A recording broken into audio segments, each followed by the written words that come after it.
හරි අයබෝවන් හැමෝටම ඔයාලට මම ඇහෙනවද කියලා ඉස්සෙල්ලාම කියන්න බෑන අයබෝවන් සර් ඇහෙනවා එහෙමයි රයිට් එහෙනම් පටන් ගමු අද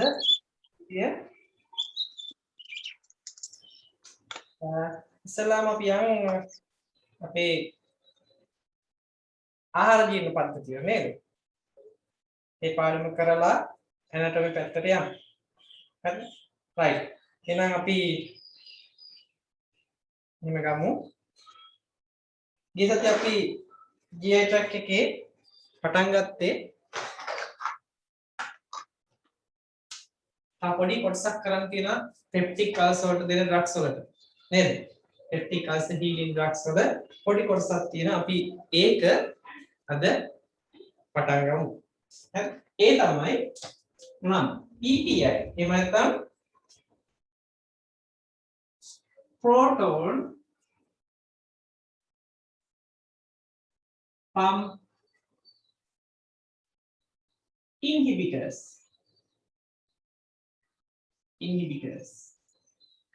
හරි proton pump inhibitors ඉතින් proton pump inhibitors ගැන කතා කරනකොට peptic ulcer healing drugs වල ප්‍රධානම සහ effectiveම drugs group එක තමයි මේක හරි මේ proton pump inhibitors ඔයාලා දැනගන්න හැම එකම ඉවර වෙන්නේ මේ ප්‍රසෝල් කියලා. ඔය ප්‍රසෝල්, ලැවිසෝප්‍රසෝල්, පැන්ටෝප්‍රසෝල්, හරි ඊසෝමිප්‍රසෝල්, රැබිප්‍රසෝල් ඔය වගේ නම් වලින් තමයි මේක ඉවර වෙන්නේ. හරි. ඉතින් මේකේ ප්‍රධානම වෙන දේ මම ඉස්සෙල්ලා කියලා ඉන්නම්. මම කිව්වා ગેස්ට්‍රික් පැරියේටර් සෙල් වල තියෙනවා මොනවාද? රසායනික ද්‍රව්‍ය තුනකට සංවේදී ප්‍රතිග්‍රාහක රිසෙප්ටර්ස් වර්ග තුනක් තියෙනවා. හරි? එකක් තමයි ગેස්ට්‍රින්.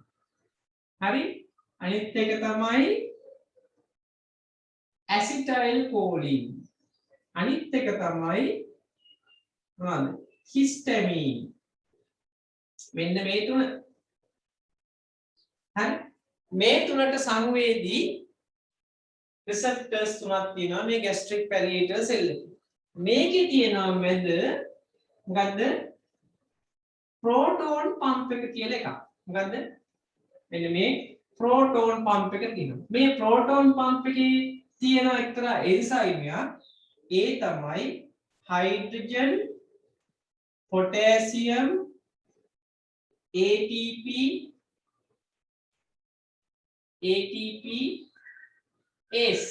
මේක ප්‍රෝටීන් එකක් නේද? එන්සයිම් එක. මේකෙන් කරන්නේ මොකද්ද? ආමාශයේ තියෙන පොටෑසියම් මේක තුලට ඇදලා ගන්නවා. ඒකෙන් ආමාශයේ දෙසට H ධනායන නිදහස් කරනවා. අම්ල නිෂ්පාදනය කිරීමේ අපේ ඇඟේ තියෙන යන්ත්‍රය. හරිනේ මේනේ? right. මේ යන්ත්‍රය නිෂේධනය කරනවා මේ අපි දෙන ඩ්‍රග්ස් වලින්. එයා කොහොමද නිෂේධනය කරන්නේ? එයා නිෂේධනය කරන්නේ මේක ඇතුලේ ඉන්න එන්සයිම් මේ බෙල්ලෙන් අල්ලගෙන කියනවා තර්ජනය කරනවා මොකද්ද? ඔයා ක්‍රියාකාරී වුණොත් බලාගෙනයි කියලා කියනවා. හරි?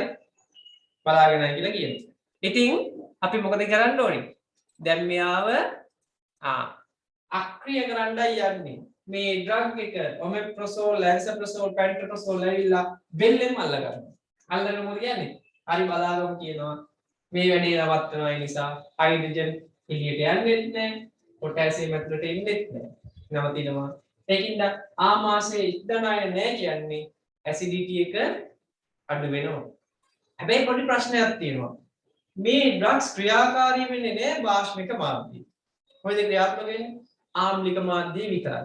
ඒ නිසා හොඳට මතක තියාගන්න මේ ආම්ලික මාධ්‍යයේ අනිවාර්යයෙන්ම ක්‍රියාත්මක වෙනවා මේ ඩ්‍රග්. හැබැයි මෙයා කොහෙද? අපි ඉන්ටෙස්ටයින් එකට ගිහිලා ක්‍රියාකාරී වෙන්නේ නැහැ. ඒ නිසා මතක තියාගන්න මෙයා ක්‍රියාත්මක වෙන්නේ ආමාශය ඇතුලේ. හරි?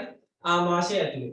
එතකොට ආමාශය ඇතුලේ මේ ක්‍රියාත්මක වෙන ඩ්‍රග් එක H ධනායන නිදහස් කරන එක නවත්තලා අපේ ආම්ලික තත්ත්වය මොනවා කරනවද? ඇසිඩ් ප්‍රොඩක්ෂන් එක නවත්තලා දාන්න.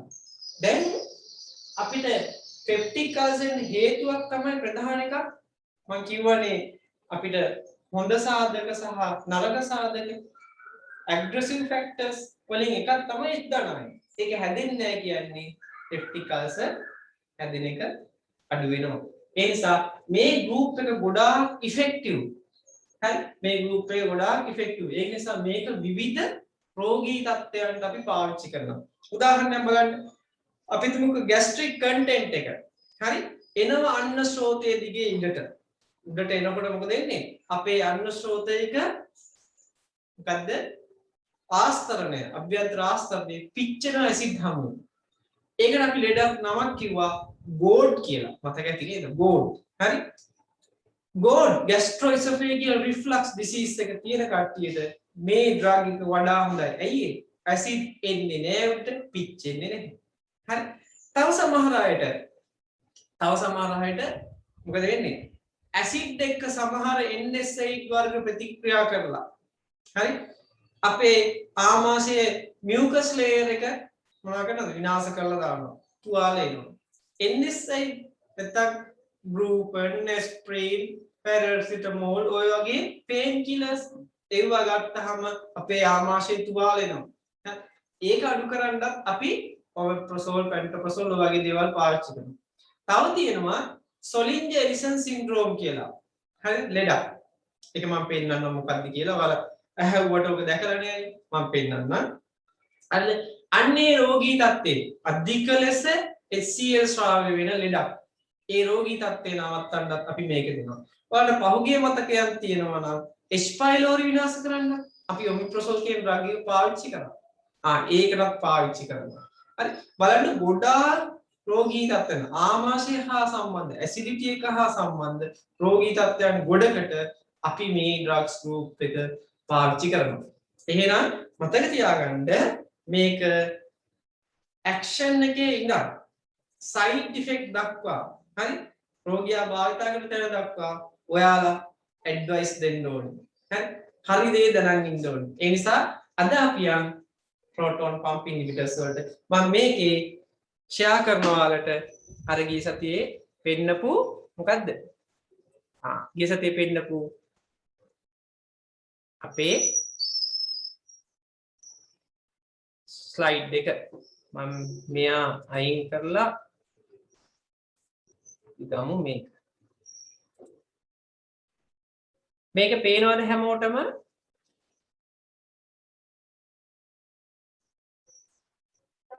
පේනවා සර්. පේනවනේ proton pump inhibitors පේනව නේද? right. එහෙනම් අපි proton pump inhibitors වලට යන් බලන්න මේකේ තියෙන drugs.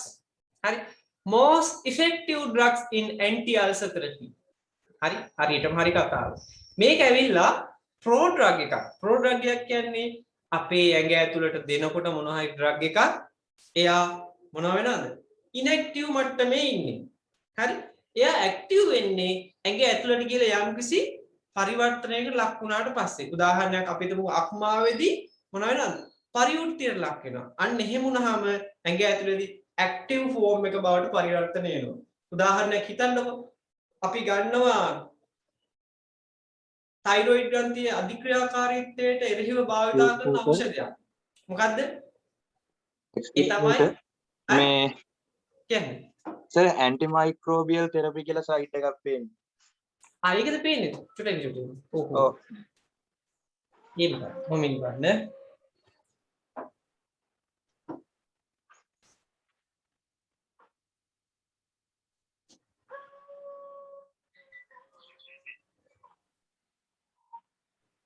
right. ඒක පේනවනේ මොමින් ගන්න.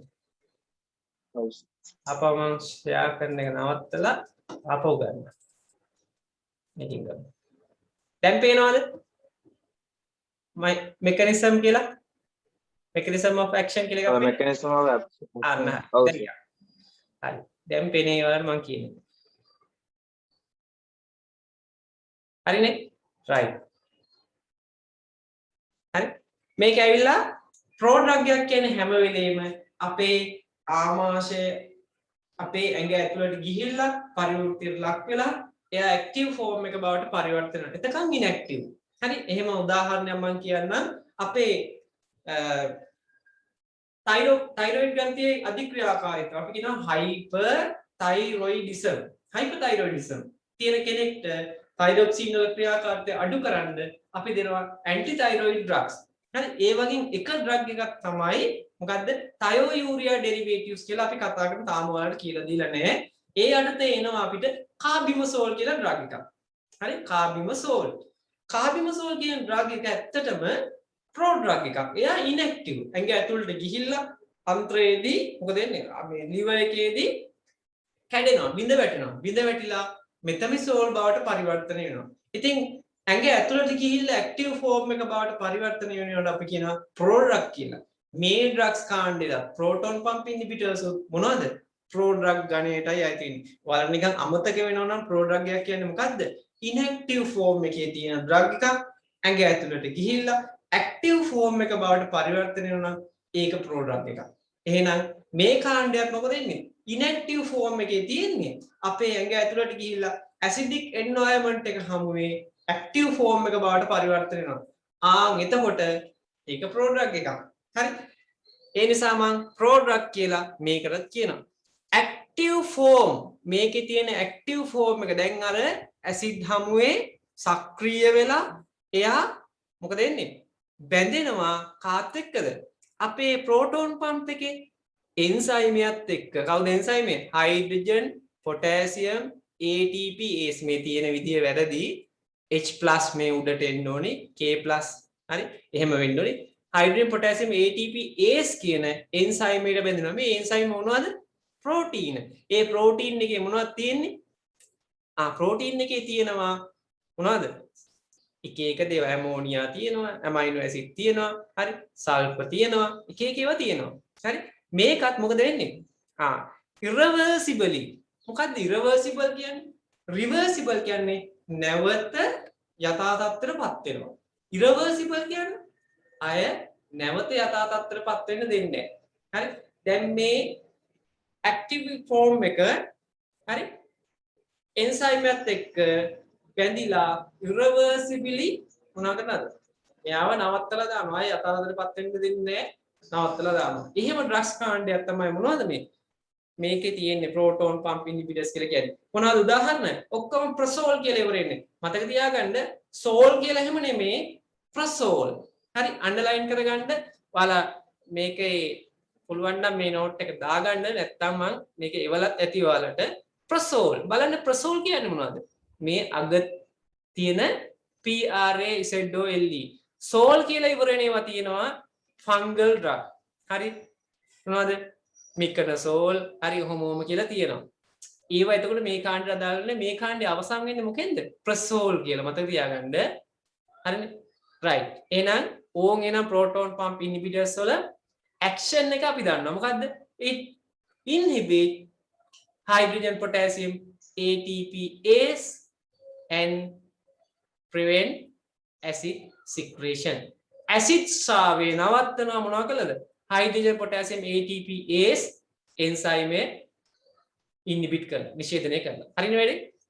රයිට්. අපි පොඩි නෝට් එකක් දාගමුද ඔය ගමන්? රයිට්. දාගන්න එහෙනම් දාගන්න බැරි ටක් ගාලා ස්ක්‍රීන්ෂොට් එකක් ගන්න. එතකොට හරි. ස්ක්‍රීන්ෂොට් එකක් ගන්න ලියා ගන්න බැයි නම්. හරි කමන්නේ. මොකද අපිට වෙලාව වටිනවනේ මේ වීඩියෝ එක ආපහු බලන්න ලැබෙනවා. ඒකින්ද ගැටලුවක් කරගන්න එපා. මේක ලියන්න බැරි වුණා කියලා worry වෙන්න එපා. මේකේ වීඩියෝ එක ලැබෙන හින්දා. හරිනේ? right. එහෙනම් අපි යන් ඊළඟට පොඩ්ඩක් ඉන්න බලන්න ඔක්කොටම කලින් මම මේකේ මේ වීඩියෝ එක රෙකෝඩ් දෙනවද කියලා බලන්න. රෙකෝඩ් දෙනවා. මොකද ඊයේ ක්ලාස් එකේ මට රෙකෝඩ් දුන්නේ නැහැ. හරි. right. අපි එහෙනම් ඊළඟ කොටසට යමු. මේක ඊළඟ කොටස තමයි මොකද්ද? මෙකනිසම් එක. හරි. ඔයාලා දැන් තමයි දන්නවා ප්‍රෝඩ්‍රග් එකක් නියුට්‍රල් pH එකේදී මේක ඉන්ඇක්ටිව්, ඇක්ටිව් වෙන්නේ less than 5. ඒ කියන්නේ ඇසිඩික් මේවා එකේ තමයි ක්‍රියාත්මක වෙන්නේ. බලන්න ඒකේ තියෙනවා කොටස් දෙකකට කැඩෙනවා මේ ඩ්‍රග් එක. හරි. two charge cation මේවා ඕනේ නැහැ වලට සල්ෆෙනමයිඩ් සහ සල්ෆෙනික් ඇසිඩ් බවට පරිවර්තන වෙනවා. ඒක මොකද වෙන්නේ? ඒක අර එන්සයිමේ තියෙන SH group එක. හරි? සල්ෆයිඩ් group එකත් එක්ක බැඳෙනවා. ඒකින්ද එයා inactivate මේක අහන්නේ නැහැ ඔයාලගෙන්. ඉතින් ඔයාලා මොකද්ද කරන්න ඕනේ?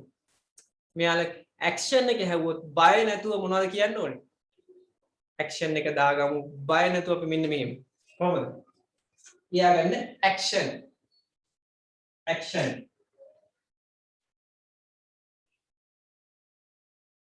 inhibit බොහොම ගැටියෙන් ලියමු. inhibit හැබැයි exam එකේදී මෙහෙම ලියන්න එපා. කොහොමද?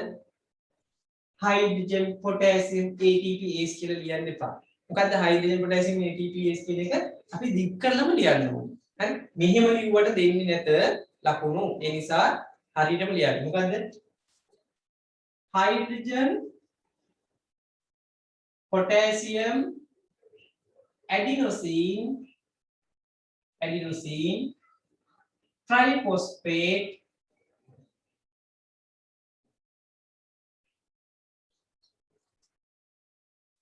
triphosphatase නැත්නම් triphosphate enzyme නැත්නම් triphosphatase enzyme and inhibit නැත්නම් prevent acid production කොහෙද? stomach එකේ in stomach. හරි නේද වැඩි? දැන් මොකද හිතෙන්නේ? දැන් මොකද හිතෙන්නේ? action එක කියන පුළුවන් නේද වාරෙන්ද? inhibit hydrogen potassium ATPase and prevent acid formation in stomach. එතනින් එයද ඊට වඩා ඕනේ. right අපි යන් එහෙනම් මොකද්ද? action එක හරි. දැන් ඊළඟට මොකක්ද යන්න ඕනේ? indication ලබා දෙන අවස්ථා. ටක් ගාලා යන්න අපි නේ.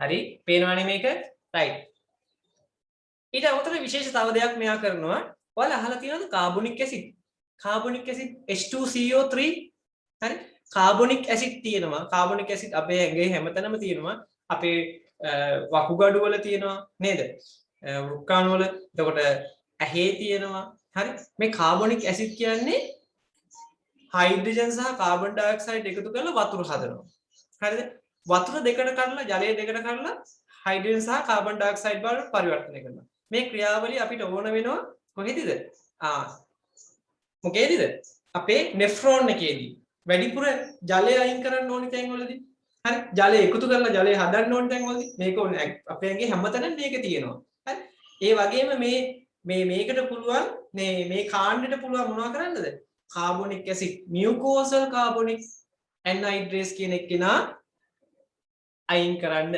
හරි නැත්තම් එයාව ඉන්හිබිට් කරන්න පුළුවන් හරිද රයිට් අද ඔන්න මට ගැටලුවක් ඇවිල්ලා තියෙනවා මොකද්ද අද මගේ මේ Zoom පැකේජ් එක එක්ස්පයර් වෙලා විනාඩි 40 ඩිස්කනෙක්ට් වෙනවා හරිද ඔයාලා ඩිස්කනෙක්ට් වුණොත් ආයෙ කනෙක්ට් කරන්න විනාඩි 10කින් ඩිස්කනෙක්ට් වෙයි මම මේක ඊළඟ සතියේ වෙද්දි මේ පැකේජ් එක ආයෙ ඇක්ටිව් කරන්නම් හරි මට මේ එක්ස්පයර් වෙන ඩේට් එක දැනුම් දෙන්නේ නැහැ මොකක් හරි ගැටලුවක් ඉන්න මොකද මම 13 වෙනිදා වගේ තමයි ගිය පාර ඇක්ටිව් කරේ අද හරියටම 13 නේද හරි එහෙනම් මම ඊළඟ දවසේ මේක ඇක්ටිව් කරන්න හරි අදට මේ ගැටලුවට අපි මුහුණ දෙමු බලන්න වීඩියෝ එක දාද්දි මම එකට කරලා වීඩියෝ එක හදලා දාන්න රයිට් එහෙනම් යන් අපි ඊළඟ කොටස මේ තියෙන්නේ ඇත්තටම මේ මොනවද මේ ඩ්‍රග්ස් වල ව්‍යුහයන් ටික ඌවා ඔයාලට ඕනේ බලන්න ලැන්සප්‍රොසෝල් ඔමිප්‍රොසෝල් මේ පොඩි වෙනස්කම් කරලා තමයි මේක හදලා තියෙන්නේ පේනවනේ පොඩි වෙනස්කම් කරලායි තියෙන්නේ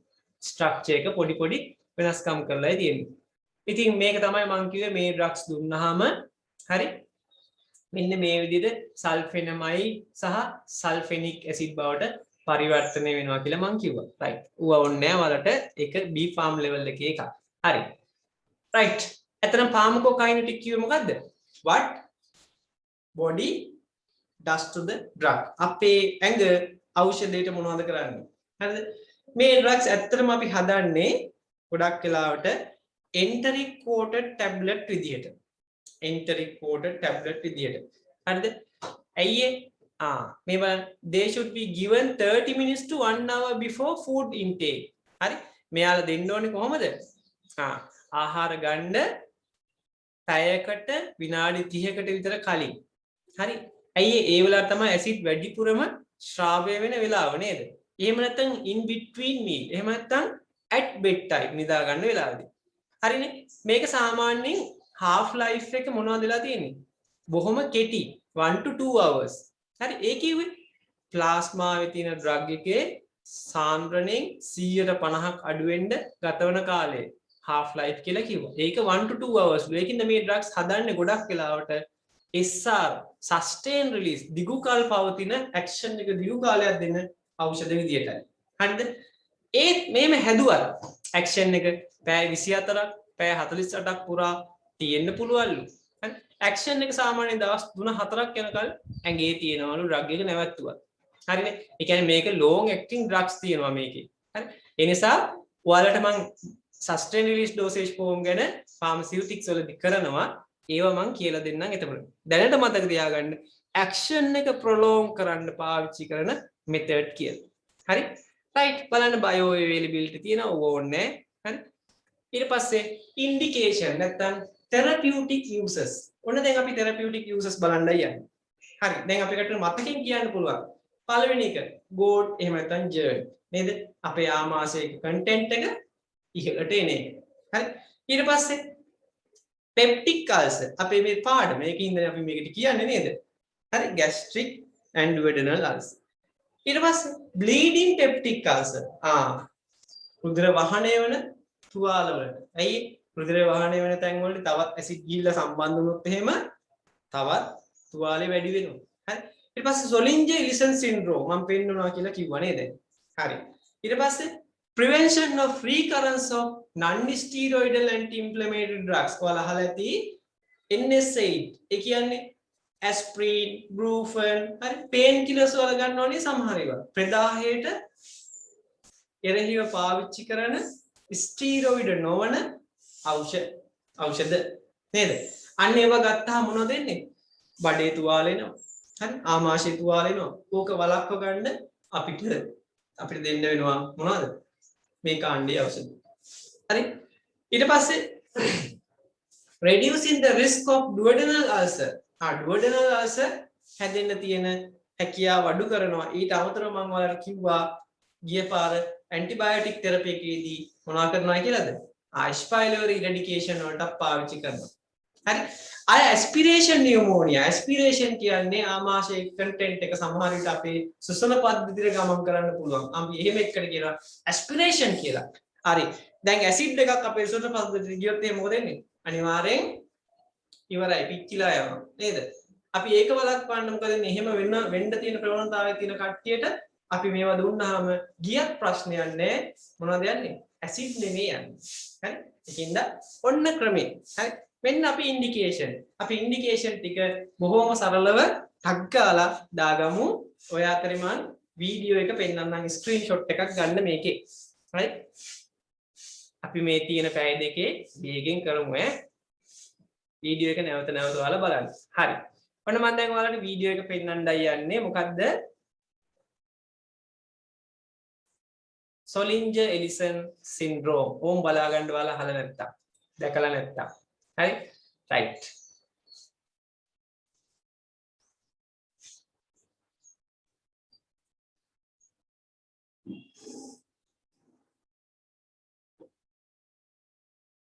අපරයක් දෙන්න.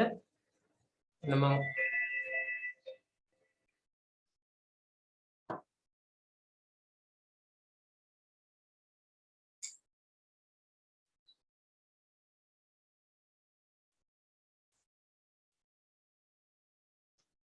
Zollinger Ellison syndrome.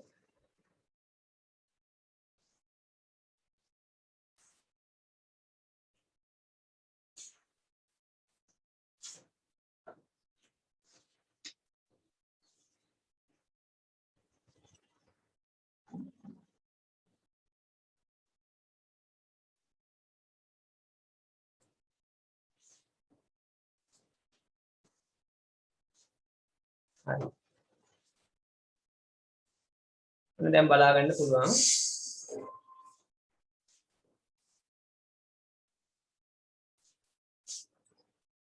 අපි දැන් බලමු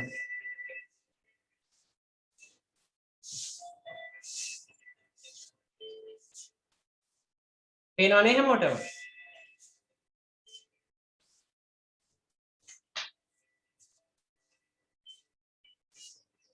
පේනවද මේක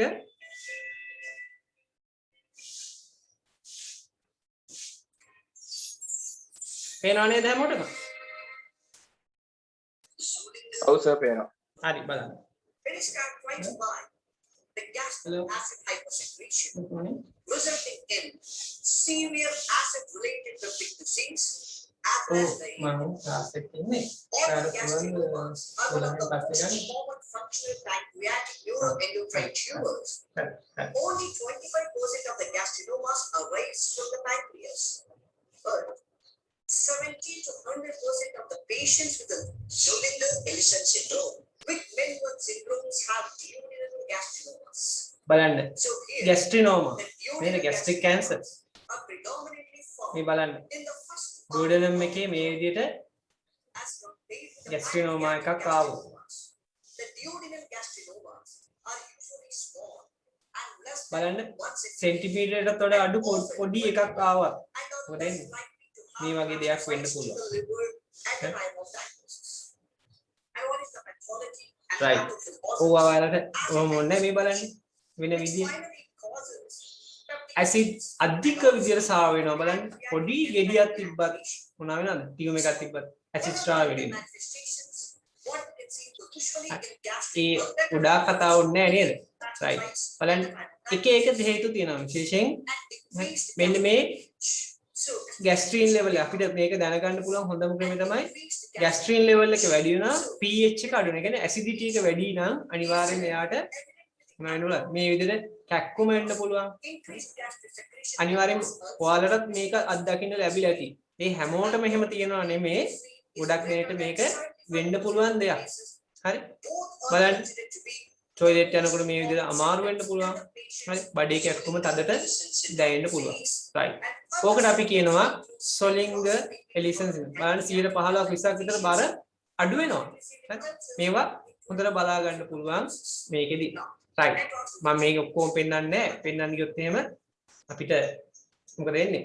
Zollinger Ellison මම කරන්න වෙනවා නේද? හරි. බලන්න මම හිතන්නේ විනාඩියකින් ඩිස්කනෙක්ට් වෙනවා ආපහු කනෙක්ට් කරගන්න. අද ওই ප්‍රශ්නේ එනවා. right. මේකත් එක්කම අපි දාගමු ටක් ගාලා. අපි දැන් action එක ලිව්වා, indication එක ලිව්වා, දැන් දානවා contra indication. දැන් disconnect වෙයි connect කරගන්න. හරි? right. ඔන්න මෙන්න මෙහෙමයි contra indication යත්තේ අපි කතා කරන්නේ.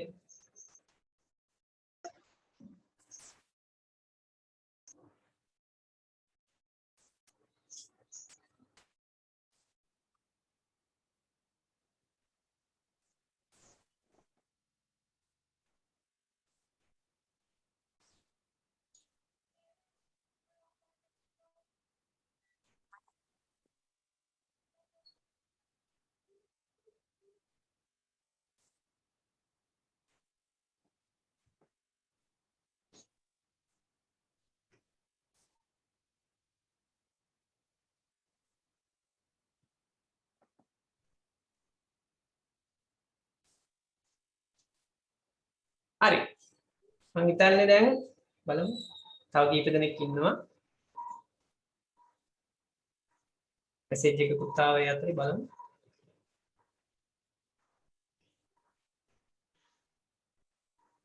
සර් නෝට් එකක් දෙනවද? නෝට් එක මම මේ විදිහට ඔයාලා නෝට් එක ලියා ගන්න මම ඒකයි ස්ක්‍රීන්ෂොට් එකක් ගන්න කිව්වේ. නැත්තම් මම මේවා එකත් ඔයාලට එවලා ඇති ආපහු එවන්නම් නැත්තම්. මේ ටියුබ් එක නැති කට්ටිය. හරි ආපහු එවන්නම්. හරි. පුළුවන් නම් ඔයාලා නෝට් එක හදාගන්න මම ඔය කීයද? මොකද්ද? ඉන්ඩිකේෂන් හරි. ඇක්ෂන් ඉන්ඩිකේෂන් ඉන්ඩිකේෂන් ටික මේ ටික නේද? ඊට පස්සේ අපි යනවා සයිඩ් ඉෆෙක්ට්. Side effect. ඔන්න ඇඩ්වර්ස් ඉෆෙක්ට් නැත්නම් සයිඩ් ඉෆෙක්ට්.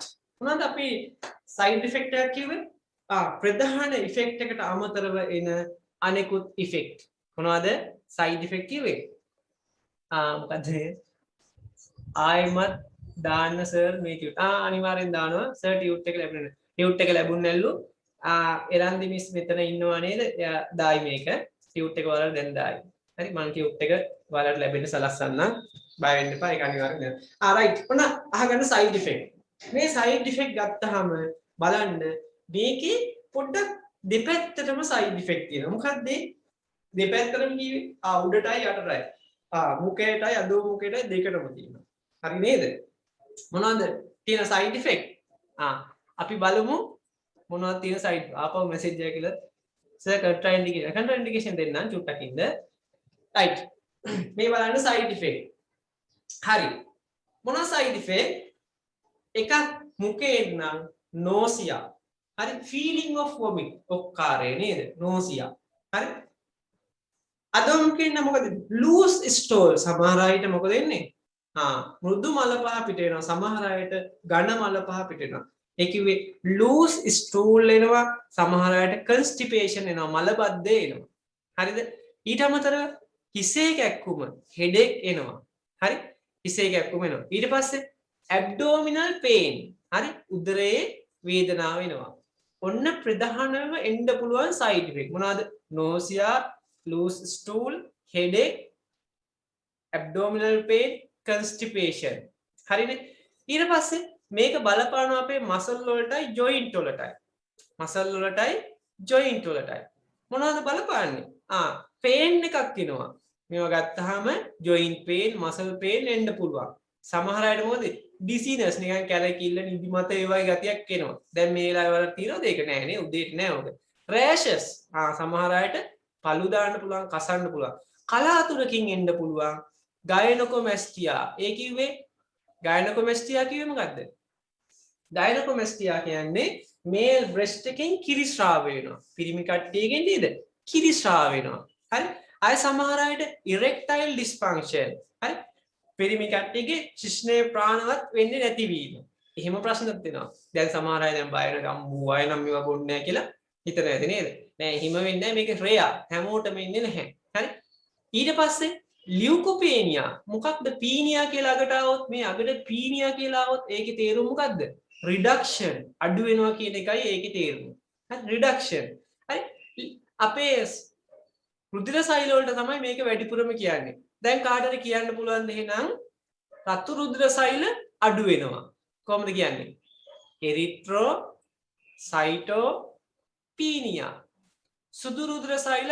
අඩු වෙනවා ලියුකෝසයිටෝපීනියා නැත්නම් ලියුකෝපීනියා කියලා කියනවා ප්ලේට්ලට් අඩු වෙනවා පට්ටිකා ප්ලේට්ලට් පීනියාද නෑ නෑ ඒකට කියන ග්‍රීක වර්ඩ් එක මොකද්ද thrombocytopenia penia කියන්නේ මොකද්ද reduction අඩු වෙනවා කියන එක හරි and hepatic dysfunction මේවා කලාතුරකින් වෙන්නේ හැමෝටම වෙන්නේ නැහැ osteoporosis bone mineral loss වෙනවා හරි අපේ අස්ථි වල තියෙන mineral loss වෙනවා විශේෂයෙන් calcium loss වෙනවා දිගු කාලයක් පාවිච්චි කරනකොට හරිද hypergastrinemia හරි ගැස්ට්‍රීන් ලෙවල් එක ලේවල නීමියා කියලා අපුවාම ලේවල හරි ගැස්ට්‍රීන් ලෙවල් එක වැඩි වෙනවා හයිපර්ගැස්ට්‍රීනීමියා මේවා රෙයා සයිඩ් ඉෆෙක්ට් ඔක්කොම මතක තියාගන්න බෑ අපිට අපි මොකද කරන්නේ කෙලින්ම දානවා මොකද්ද ප්‍රධානම සයිඩ් ඉෆෙක්ට් එක අපි කියන්නේ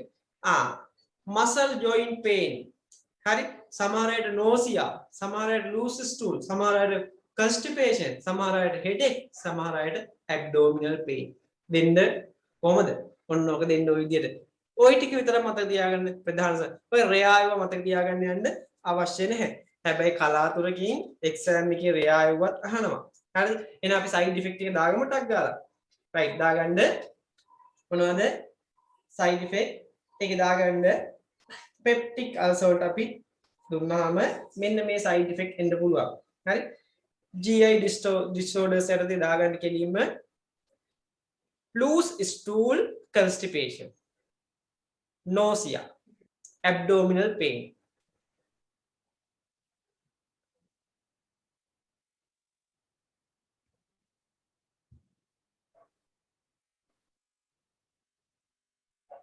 abdominal pain.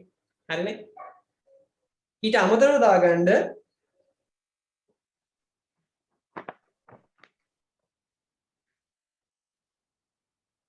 CNS එකට අදාළව headache, dizziness, headache, dizziness, central nervous system එකේ නේ dizziness, headache. Muscular system එකේ muscle and joint pain, rashes. එහෙම දාගත්තාම ඔයාලට මතක ඉන්න හොඳනේ. අපේ GI tract එකේ ලෙඩ, CNS එකේ ලෙඩ, muscular system එකේ ලෙඩ, skin එකේ muscle එකේ. හරි? එහෙම දාගත්තාම මතක ඉන්න වැඩි ඔයාලට. මොන පිස්සුද නේද? අපිට කොහොමද එහෙම මතක හිටින්නේ? right.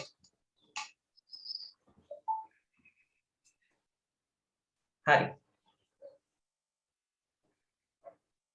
දාගත්තද?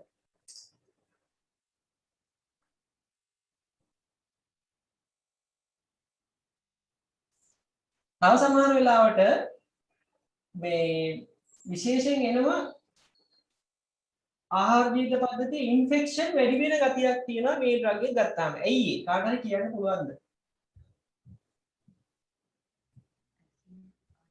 නිකන් කාටද හිතලා කියන්නේ ස්මාර්ට් ටෙක් කෙනෙක්? පුළුවන්ද? ඒත් ප්‍රශ්න සික්‍රීෂන් වෙන්නේ නැති නිසා මේ බැක්ටීරියා ඒවා විනාශ කරන්න බෑ. ඇසිඩික් pH එකේදී බැක්ටීරියාව සුද්ධ ජීවීන්ට බොහොම පහසුවෙන් වර්ධනය වෙන්න බෑ. දැන් මේ ඩ්‍රග් එක දීපුවම මොකද වෙන්නේ? ඇසිඩික් pH එක බේසික් බවට ඒ පැත්තට හැරෙනවා. ඇසිඩිටි එක අඩු වෙනවා. ඒකින්ද පහසුවෙන් සුද්ධ ජීවීන් ආසාදනය වෙන්න පුළුවන්. හැබැයි භයානක සුද්ධ ජීවියා කවුද අපිට? ආහාර ජීර්ණ පද්ධතිය. H. pylori. එයා විනාශ කරන්න නම් එයා භාෂ්මික මාධ්‍යයේදී එයාට ඉන්න බෑ. හරි? ඒකද ගොඩක් ඉෆෙක්ටිව් වන්නේ ඒකයි. හරිනේ? රයිට්. එහෙනම් මේකේ තව පොඩි තරුවක් දාලා ලියා ගන්න මේ විදියට. අපි ඒකත් ලියලෙමු නේද? නැත්නම් හරි නෑනේ. Increase the පොඩි තරුවක් දාගන්න. Increase the risk of GI infection. මේකේ තියෙන ප්‍රශ්නයක් තමයි ඒක. හරි නැත්නම් සුපර් ඩ්‍රග් එකක්. හරි. දැන් දාගමු අපි contra indication. හරි? contra indication.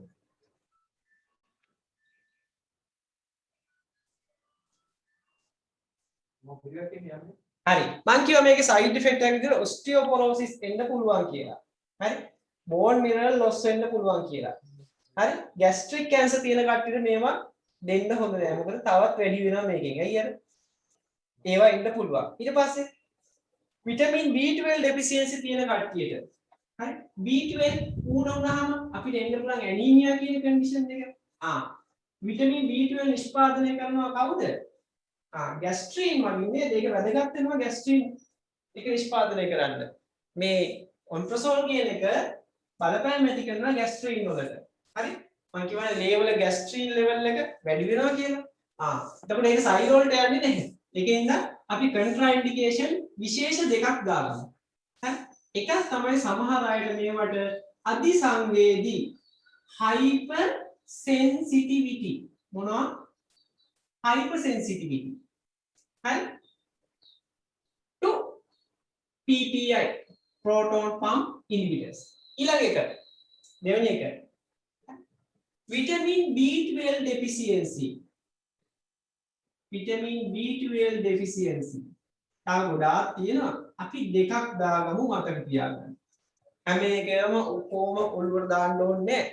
අපි ඉස්සෙල්ලා දෙකක් මතක තියාගන්න. ඊට පස්සේ අපි එක එක මම කියලා දෙන්නම්. සැරෙන් සැරේට ඔක්කොම අපි මතක තියාගන්න කිව්වොත් එහෙනම් මොකද වෙන්නේ? එකක්වත් මතක හිටින්නේ නැහැ. හරි? සමහර අයට ওই බෝන් ෆැක්ටර්ස් එහෙම තිබ්බහම දෙන්නේ නැහැ. ඒ වුණාට ලංකාවේ නම් ඒවා ප්‍රැක්ටිස් කරනවා තාමත් දෙනවා. අස්ති නෙමෙයි මුඛ කැඩලාවත් දීලා දානවා ප්‍රොසල් බය නැතුව. ඇයි පේන් කිලස් දෙනවනේ? පේන් කිලස් දෙනවා එකක් දෙනවා. හරි? හැබැයි තියෙන පොඩි ගැටලුවක්. මේ අස්ති එහෙම කැඩලා ආවොත් ඒක රිකවර් වෙන්න සෑහෙන කාලයක් යනවනේ. ඒ මුළු කාලය පුරාවටම අපි ગેස්ට්‍රයිටිස් එනවා කියලා හිතාගෙන ඔම්ප්‍රසෝල් වගේ එකක් දුන්නොත් මොකද වෙන්නේ? ඒ වගේ කට්ටියට හොඳ නැහැ. හරි. හැබැයි ලංකාවේ මේක තාම ප්‍රැක්ටිස් කරන්නේ නැහැ. මට ඒක සෑහෙන ගැටලුවක්. හරි. ගොඩාක් අස්ති අතප්පයක් කැඩලා ගියාට පස්සේ අපිට සර්ජරි කරන්න වෙනවා. ඒකට ප්ලේට් එක්ක දාන්න වෙනවා. නැත්නම් අපි දානවා POP එකක් මාස ගාණක් යන සුව වෙන්නේ. ඔය මාස ගානෙදිම කැක්කුම එන්නේ නැහැ. හරිද? දවස් 7ක් 8ක් දෙන්න පුළුවන් ඔම්ප්‍රසෝල් ගැටලුවක් නැහැ. හැබැයි ප්‍රොලොංග් යූස් කරනකොට අපි මෙහෙම කෙනෙක් හිතමු. දිගු කාලීනව බොනවා මොනවද? මොකක් හෝ හේතුවකට ඩික්ලෝපිනක් හරි මොනවාරි පේන් කිලර් එකක් ගන්නවා දිගු ආතරයිටිස් වලට කියලා ගන්නවා. කෙනෙක් ගන්නවා. ඒ කෙනාට ඔම්ප්‍රසෝල්ුත් අපි ලියනවා. හරි?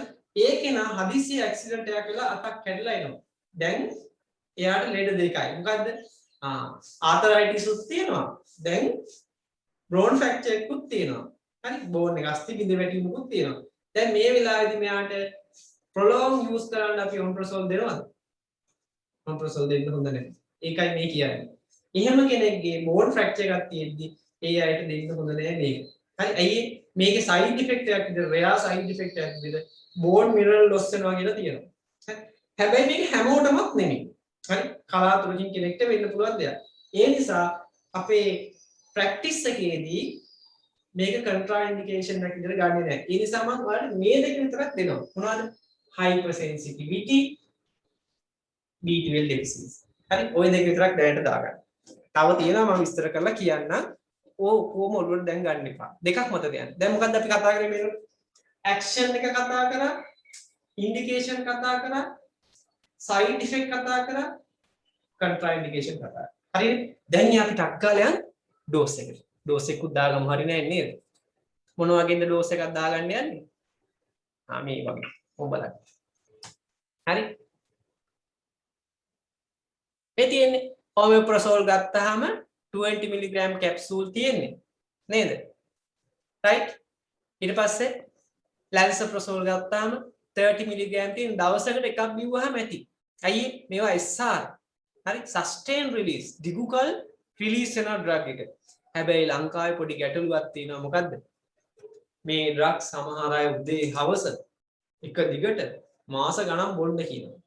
සමහර ඩයබටික් පේෂන්ට්ලා සමහර කිඩ්නි ෆේලියර් කට්ටියට එක දිගට හොස්පිටල් වල ක්ලිනික් වලට ගියපුවම දැක ගන්න පුළුවන්.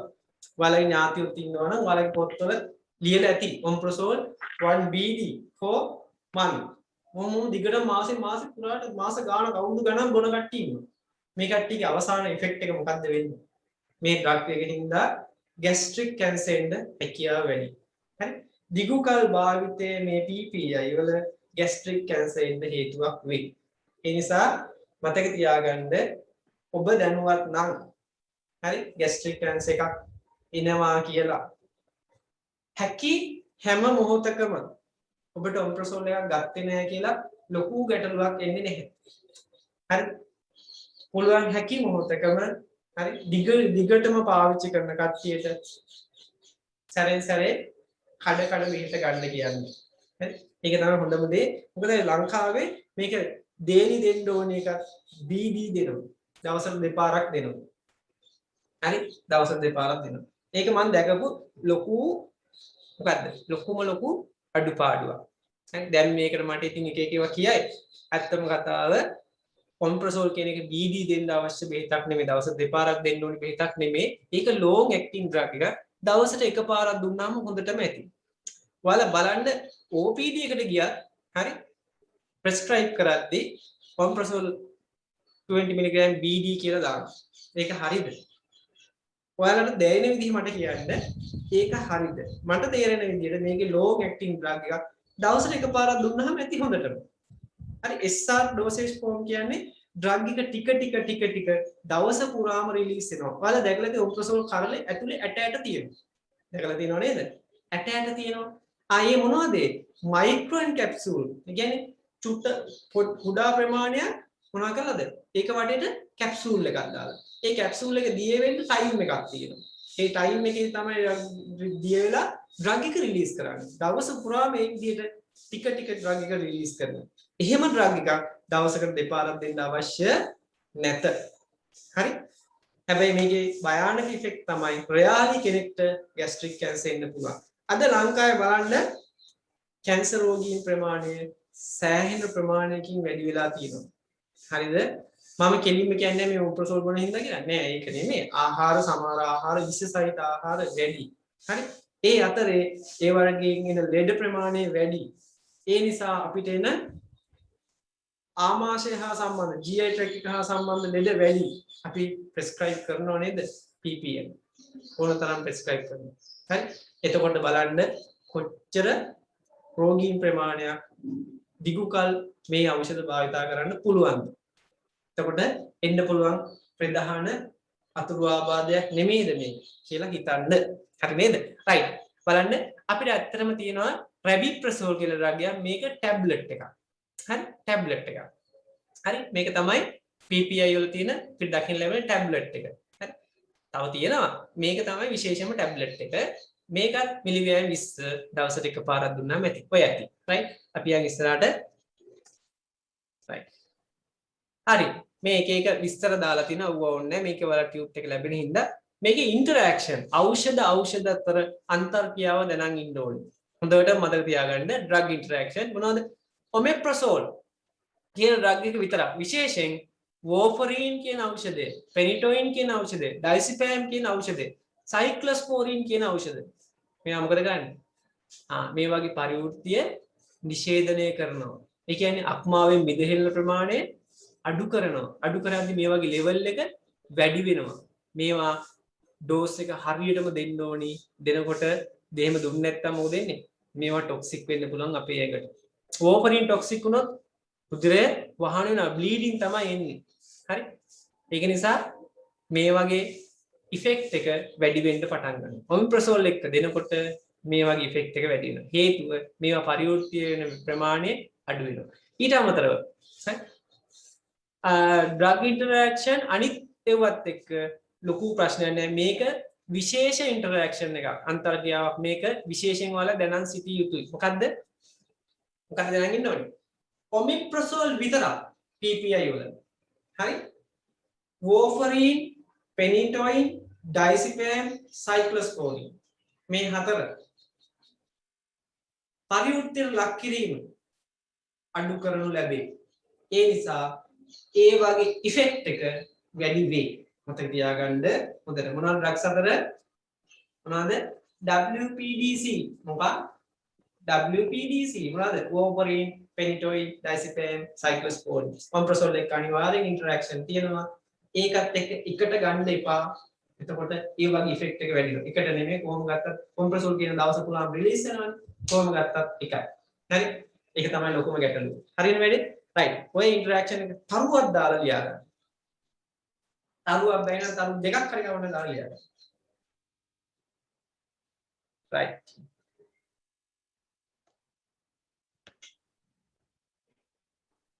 ඖෂධ අතර අන්තර්ක්‍රියාව ඔමිප්‍රසෝල් වල විශේෂයි, අති විශේෂයි. පාරේ තියෙනව නෙමෙයි, අති විශේෂයි. හරි. රයිට්. දැන් මම කෙලින්ම පොඩ්ඩක් ඔතනදී ඔයාලට අහු වෙන හැටි ඩයිසිපෑම් කියන ඩ්‍රග් එක. ඔතනින් මම මොකක්ද අවසන් කරන්නේ? ඔයාලගේ GI tract එකේ තියෙන පළවෙනි පාඩම PPI පාඩම අවසන් කරන පොඩි දෙයක් මට ඔයාලට පෙන්නන්න ඕනේ මේකත් එක්ක. මම මේ ටියුට් එක එවන්නම්. මෙන්න මේක බලා ගන්න. හරි? මොකද්ද මේ?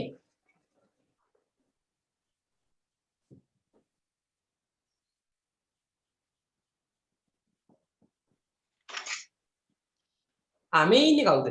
මේ ඉන්නේ H pylori. හරි? H pyloriට විරුද්ධව පළවෙනි වතාවට මෙන්න මේ දෙන්න තමයි එකතු වෙලා ක්‍රියාත්මක වුණේ. 2005 දී තමයි මෙයාලට හම්බුනේ Nobel Prize එක. හරි? මෙඩිසින් වෙනුවෙන්. හරි? මේ දෙන්න කවුද? මේ මෑතක ප්‍රසිද්ධ වුණා. මේ ඉන්නේ Barry J Marshall සහ J Robin Warren. හරි? මේ දෙන්න ඕස්ට්‍රේලියන් දෙන්නේ. හරි? මෙයා තමයි තාමත් ජීවත් වෙලා ඉන්න කෙනා. මෙයා මේ මෑතක කොරෝනා වලට එරෙහිව ක්‍රියාත්මක වෙන විදිහේ ඩ්‍රග් එකක් ගැන කතා කරපු කෙනා. හරි නේද? රයිට්. රයිට්. මේක බලන්න අද වෙනකොට අලුතෙන් ඩ්‍රග්ස් ඇවිත් තියෙනවා. අර ට්‍රිපල් තෙරපි වල ඔමිප්‍රසෝල් වෙනුවට ලැන්සප්‍රසෝල් උනත් පාවිච්චි කරන්න පුළුවන් කියලා කියනවා. හරි. ඒ වගේ අලුත් ඩ්‍රග්ස් දාලා තියෙනවා. හරිද? හැබැයි සිලබස් එකේ විදිහට අපි යමු. නේද? රයිට්. ඔතනින් මම අවසන් කරනවා මොනවද? PPI. sorry. peptic ulcer වලට ට්‍රීට්මන්ට් කරනදී ඔතනදී මට පොඩි ඩ්‍රග් එකක් අහුණා. ඒක අහද්දි මතක් වුණේ ඔයාලට දැන් මම පොඩි ඇන්ටිඩෝට් එකක් කියලා දෙන්න යන්නේ. අහුවෙන්නේ නැති නේද උතන ඩයිසිපෑම් කියලා. ඩයිසිපෑම් මේන් බලාගන්න. ඩයසිපෑම් මේ සිපෑම් ක්ලොබසෑම් හරි නයිට්‍රසිපෑම් හරි ෆ්ලූ නයිට්‍රසිපෑම් හරිද? තව තියෙනවා එක එක විදිහේ ඒවා තියෙනවා. හරි මේවට අපි පොදුවේ කියනවා මෙසේජ් එකක් දාලා සර් ගිය සතියේ ලෙක්චර් වීඩියෝ එක අප්ලෝඩ් කරලා නැහැ නේද? ලෙක්චර් වීඩියෝ එක මම දැම්මා. අරගෙන නෑ කියලාද? මම අද උදේත් එක්කෙනෙක් කියලා එයාටත් එව්වා. ඒ සතියේ වීඩියෝ දෙක කොටස් දෙකකට කැඩිලා ගියේ part 1 part 2 කියලා මම දාලා. හම්බෙච්ච කට්ටිය කොහොම බලන්නේ? ඒක දැක්ක කට්ටිය මම දැක්ක එක හැබැයි බලලා තිබ්බේ 5ක් හෝ 6ක්. දාලා තිබ්බද? සම්බෝධය. තිබ්බ නේද? බලය group එකේ බලන්න. එහෙම වීඩියෝ එක ඇවිල්ලා නැත්නම් ආපහු කියන්න මේ ඔය group එකේ admin ඉන්නවා එරන්දිනිස් එයාට කියන්න මේ එයා ඒවයි කිසි ගැටලුවක් නැහැ නැත්නම් කවුරු ළමයි කොන forward කරලා දාන්නකෝ ආපහු link දෙකක් ඒවල ඇති 1 2 කියලා ඇත්තේ හරි right මම මේ කියන්න ගියේ මේවා මොනවද ඩයිසපෑම් ක්ලොබසෑම් සහ නයිට්‍රස් මේ ඕන මේවට අපි කියනවා මේවට බෙන්සෝඩයිසපීන් කියලා මොනවා බෙන්සෝඩයිසපීන් benzodiazepines හරි පොදුවේ අපි කියනවා වල benzodiazepines කියලා. මේ benzodiazepines ගත්තාම මෙන්න මෙහෙම එකක් තියෙනවා. මේවට සංවේදී ප්‍රතිග්‍රාහක තියෙනවා receptors තියෙනවා. අහලා තියෙනවද? මේ දෙන්න එක යාළුවෝ දෙන්නේ. කවුද? මෙහෙම එක්කෙනෙකුයි මෙහෙම එක්කෙනෙකුයි මේ දෙන්න එක ළඟ ඉන්නේ. කවුද? එක්කෙනෙක් තමයි benzodiazepine receptor. ආගේ මයික් එකක් ඔන්න දාන්න. හරි හරි මම යූස් කරා හරිනේ දැන් හරි පේනවද බෝඩ් එක මේ දෙන්න එක ළඟ ඉන්නේ හරි කවුද benzodiazepine සහ GABA receptors gamma amino butyric acid receptors හරි නේද මේක හොඳට අහගන්න මේක හරිය වටිනවා මේ දෙන්නයිලා යාළුවෝ දෙන්නේ. කවුද? මේ ප්‍රතිග්‍රාහක දෙක යාළුවෝ දෙන්නේ. හරි. අපේ CNS එකේ තියෙනවා කියලා හිතන්න. Central nervous system එකේ ඉන්න receptors වර්ග දෙකක් කවුද? benzodiazepine සහ GABA receptors. හරියම යාළුවෝ දෙන්නේ. හරි. ඒ කියන්නේ මෙයා උත්තේජනනවා මෙයා ඔටෝමැටිකලි උත්තේජනනවා. මෙයා උත්තේජනනවා මෙයා ඔටෝමැටිකලි උත්තේජනනවා. හරි. මට මතක් වෙන්නේ මගේ බැච් එකේ ඉද්දි මම කලුතර ඉන්න HS එකේ ඉගෙන ගන්න කාලේ මගේ යාළුවෙක් හිටියා මං කරන දේමයි කරන්නේ මං පෑ වෙනකල් පාඩම් කරනොත් ඒ වෙනකල් පාඩම් කරන අය එයා හරි මගේ යාළුවා හරි බැච්මේට් ඊට පස්සේ මං උදේ 4ට හැරලා පාඩම් කරා ඒත් හැරලා පාඩම් කරනවා මං කරන දේමයි කරන්නේ ඔටෝ උත්තේජන වෙනවා මේ මෙයා උත්තේජන මෙයාත් උත්තේජන මෙයා උත්තේජන මෙයාත් උත්තේජන හරිද GABA benzodiazepine හරි benzodiazepine කියන්නේ බොහෝම මිලෙන් අඩු හරි ඖෂධ කාණ්ඩයක් diazepam ඔය පෞගේ කාලවල වල නේද diazepam පෙති බීලා නේද පාරවල් ගානේ වැටිලා හිටපු තරුණ කට්ටිය ගොඩක් හිටියා අය හැන්දම්මත් එක්ක රණ්ඩු වෙලා නේද diazepam පෙති බීලා හිටපු කට්ටිය හිටියා වුණ තරම් හරිද මේ නිසා ඒ වගේ නෙමෙයි GABA කියන්නේ මිලෙන් අධිකයි. ලොකු වියදමක් යනවා මෙයාව හදන්න. GABAව හදන්න. කිමිකල් එක හදන්න gamma amino butyric acid හදන්න ලොකු වියදමක් යනවා. ඒ නිසා අපි මේ දෙන්නගෙන් එන ඉෆෙක්ට් එක විදියම. මොකද්ද? මේවා ගත්තාම මොකද වෙන්නේ? අපේ ඇඟ රිලැක්ස් වෙනවා. හරි? ෆුල් රිලැක්ස් වෙනවා. අපේ ඇඟ රිලැක්ස් වෙනවා. කොහොමද රිලැක්ස් වෙන්නේ? තප්පරයක් දෙන්න.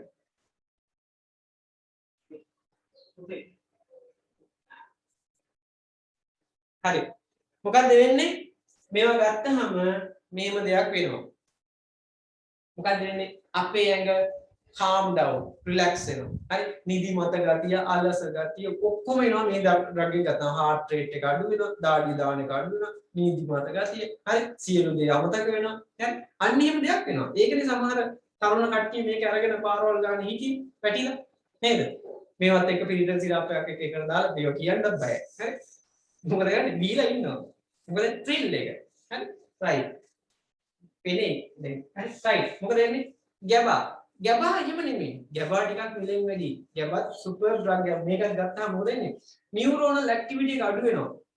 නියුරෝනල් ඇක්ටිවිටි එක අඩු වෙනවා. මොකද අපේ ස්නායු පද්ධතියේ ක්‍රියාකාරීත්වය වැඩි වුණාම එන ලෙඩ මතකද? එපිලෙප්සි නේද? අපස්මාරය ස්නායු පද්ධතියේ ක්‍රියාකාරීත්වය වැඩි වෙච්ච ගමන් අධික වේගයෙන් ස්නායු වල පණිවිඩ යනවා. සාමාන්‍යයෙන් තප්පරයකට 80 වතාවක් ගමන් කරනවා. ඒ වගේ අපස්මාරයේ තියෙන ලෙඩෙක්ගේ තප්පරයට 500 වතාවක් ගමන් කරනවා ආවේග. ලේසි නෑ නේද? එහෙම කෙනෙක්ගේ නියුරෝනල් ඇක්ටිවිටි එක අඩු කරන්න ඕනේ. අඩු කරන්න ගැබා දෙනවා. ගැබා පෙන්ටින් ඩ්‍රග් එක මතකද? ප්‍රීගැබලින් මතකද? මේවා දෙනවා. දුන්නාම මොකද වෙන්නේ? නියුරෝනල් ඇක්ටිවිටි එක අඩු වෙනවා. අපේ ඇඟ calm down, relax වෙනවා. අපස්මාරයේ තියෙන ලෙඩුන්ට මේවා දෙනවා. හරි? තව තව ඒවට දෙනවා. හරි? ඒක නිසා ගැටලුව තියෙන්නේ බෙන්සෝඩායිසපීන් හදනවට වඩා වැඩි වියදමක් යනවා ගැබා හදන්න. හරි? ඒක නිසා අපේ තරුණ කට්ටිය රුපියලට පෙටි 10ක් විතර බෙන්සෝඩායිසපීන් ගත්ත හැකි. හැබැයි මේ වගේ කරලක් ගන්න රුපියල් 70ක් විතර යනවා. එකක් ගන්න. ලේසි නෑනේ. ඒක නිසා බොහෝම අඩු වියදමක් යන කට්ටිය ප්‍රචලිත වුණා. ඩයිසපෑන් ප්‍රචලිත වුණා. අපේ මසල් රිලැක්ස් වෙනවා. අපේ ඇඟ මොකද වෙන්නේ? තනිකර අලස ගතියටපත් වෙනවා. ඔක්කොම අඩු වෙනවා. heart rate අඩු වෙනවා. right. ඒ නිසා සමහර අයට දෙනවා anxiety කාංසාව. කාංසාව කියන්නේ nervousness. හරි? nervousness. නිතරම තරහා යනවා, බය වෙනවා වගේ. හරි? heart rate එක වැඩි වෙලා යන කට්ටියට අපේ ඇඟ calm down කරන්න ඕනේ. epilepsy තියෙන කට්ටිය calm down කරන්න ඕනේ. හරි? අඩු කරන්න ඕනේ activity. ඒවට මේ drugs පාවිච්චි කරනවා. පාවිච්චි කරනකොට මොකද වෙන්නේ? ගැබාට වඩා මෙයා උත්තේජනය කරන්න අඩු වියදමක් යනවා. ඒ නිසා බෙන්සෝඩායිසපීන් පාවිච්චි කරනවා මේකෙදි. හරි? වැඩිපුර. එහෙමත් ඒවත් හරියන්නේ නැතිකොට අපි gamma amino butyric acid ගැබා දෙනවා. දීලා කන්ට්‍රෝල් කරගන්න. ප්‍රශ්නේ තියෙන්නේ සමහර අය රණ්ඩු නම් තරහ වුණාම මොනවද කරන්නේ? ලොකු වියදමක් දරන්න නැතුව අඩු වියදමකින් මොනා කරගන්නවද? මැරෙන්න උත්සාහ කරනවා. හරි? මේවා විවාම ඉතින් මැරෙනවට වඩා ගොඩක් නියුරෝනල් ඇක්ටිවිටි එක අඩු වෙනවා. මසල් රිලැක්ස් වෙනවා. අපේ මැරෙනවා නම් මැරෙන්න පුළුවන් එකම ක්‍රමය මොකද්ද? අපේ ක්‍රියාකාරීත්වය අඩු වෙනවා ලංග්ස් වල. හරි? ලංග්ස් වල ක්‍රියාකාරීත්වය අඩු වෙනවා. අඩු වීම හින්දා මොකද වෙන්නේ? අපේ පැරලයිස් වෙන ස්නායු ශ්වසන පද්ධතිය හුස්ම ගන්න අපහසුලා මැරෙනවා. හරි? ඉතින් මේකට මම දන්න ඖෂධ වේදිනියක් හිටියා. and එයාත් මොකද උනේ? දැන් ධම්මත් එක්ක රණ්ඩු වෙලා විවුවල් ඩයිසපෑම් පෙටි 20ක් විතර එකවර. බීපුවා මොකද උනේ? බීපුවාම හොස්පිටල් එකේ ඇඩ්මිට් කරා. හරි? ඇඩ්මිට් කරපුවාම මොකද උනේ? එයාට දුන්නා මේක රිවර්ස් කරන්න ඇන්ටිඩෝට් එකක්. ප්‍රතිවිෂක්. ඒක IV එකක් දෙන්නේ ඕරල් එකක් නෙමෙයි. මොකද්ද? IV ෆ්ලුමසෙනිල්. ෆ්ලුමසෙනිල් ටිකක් මිලෙන් අධික ඖෂධයක්. හරි? ෆ්ලුමසෙනිල්. ඒ නිසා මතක තියාගන්න බෙන්සෝඩායිසපීන් එකක් රිවර්ස් කරන්න අපි පාවිච්චි කරන්නේ ෆ්ලුමසෙනිල්. ෆ්ලුමසෙනිල්. හරිනේ වැඩි? ෆ්ලුමසෙනිල්. right. එහෙනම් දාගන්න ඇන්ටිඩෝට් පොතේ බෙන්සෝඩායිසපීන් වල ඇන්ටිඩෝට් එක පොයිසනින් වුණොත් අපි දෙන්නේ ෆ්ලුමසෙනිල්. මොනවද බෙන්සෝඩායිසපීන් වල? ඩයසිපෑම්, හරි, ක්ලොනසිපෑම්, හරි, ක්ලොබසෑම් මේ වගේ ඒවා පොයිසනින් වුණොත් අපි දෙන්නේ මේවා. හරිනේ? right. ටක් ගාලා අපි ඊළඟ කොටසට මේක ටක් ගාලා දාගන්නේ. දාපුව වන්න මෙසේජ් එක ආවා විනාඩි 9කින් ඩිස්කනෙක්ට් වෙනවා. අද ටිකක් කරදර වෙන්න වෙනවා තුන් පාරක්. නේද?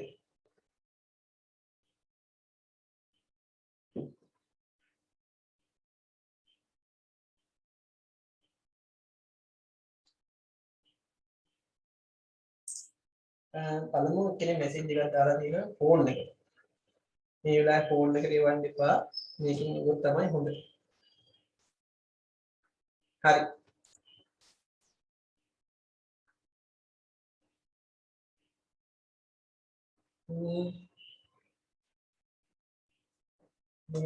මේ ෆෝන් එකේ ඒවට උත්තර දෙන්නේ නැහැ මම ක්ලාස් එකේ ඉඳලා. හරි. අපි යන් මේක හරිනේ. අපි යන් ටක් ගාලා අද අනිත් කොටසට. මොකද්ද කොටස? අපි GI track එකේ දෙවෙනි ලෙඩ කිව්වට පටන් ගන්න ෆන්ඩමෙන්ටල් වලට යන්න. දෙවෙනි එක. අපි දානවා constipation. constipation. මොකද්ද? මල බද්ධය. කාටද කියන්න පුළුවන් හොඳ ඩෙෆිනිෂන් එකක් මල බද්ධය. අපේ ආහාර ජීර්ණ පද්ධතියේ අග කොටසින් මොනවා වෙන එකද?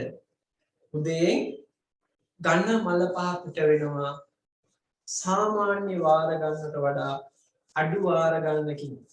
මොකද සාමාන්‍ය වාර ගන්නට වඩා අඩු වාර ගණනක් ගන්න මල පහ පිට වීම මල බද්ධය වේ. It is the passage of hard stool less than the normal frequency. සාමාන්‍ය වාර ගන්නට වඩා අඩු වාර ගණනක් ඝන මල පහ පිටවීම. අපි ඉස්සෙල්ලාම ඩෙෆිනිෂන් එක දාලාම වැඩේට යමු. right දාගමු එහෙනම්. It is the passage of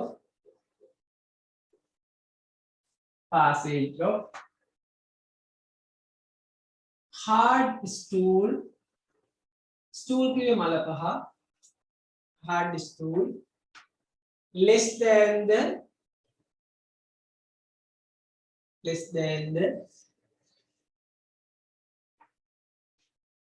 patient රෝගියාගේ normal on pattern එයාගේ සාමාන්‍ය රටාවට වඩා අඩු වාර ගණනක් ඝන මල පහ පිටවීම. හරි ඒකයි මම patient normal on pattern කිව්වේ. එයාගේ සාමාන්‍ය වාර ගන්නට වඩා එක එක්කෙනා ඉන්නවා දවසකට සමහර අය එක පාරයි සමහර අය දෙපාරයි තව තුන් පාරයි සමහර අය හතර පාරයි එහෙම වෙනවා. හරි එයාගේ සාමාන්‍ය රටාවට වඩා අඩු වාර ගණනක් පිටවීම තමයි මල බද්ධය කියලා කියන්නේ. හරි නේද? right. එහෙනම් අපි යන් අපේ මොකේද ටියුට් එකට. මේ ටියුට් එකත් ඒවයි ඔයාලට තාම දාලා නැහැ. right අපි යන් මෙන්න මේකට මේ තියෙන එක තමයි ඔයාලා ඉස්සෙල්ලා දැක්කේ. හරි. ඔන්න අපි යනවා මේ ටියුට් එක ඔයාලට ඉවයි.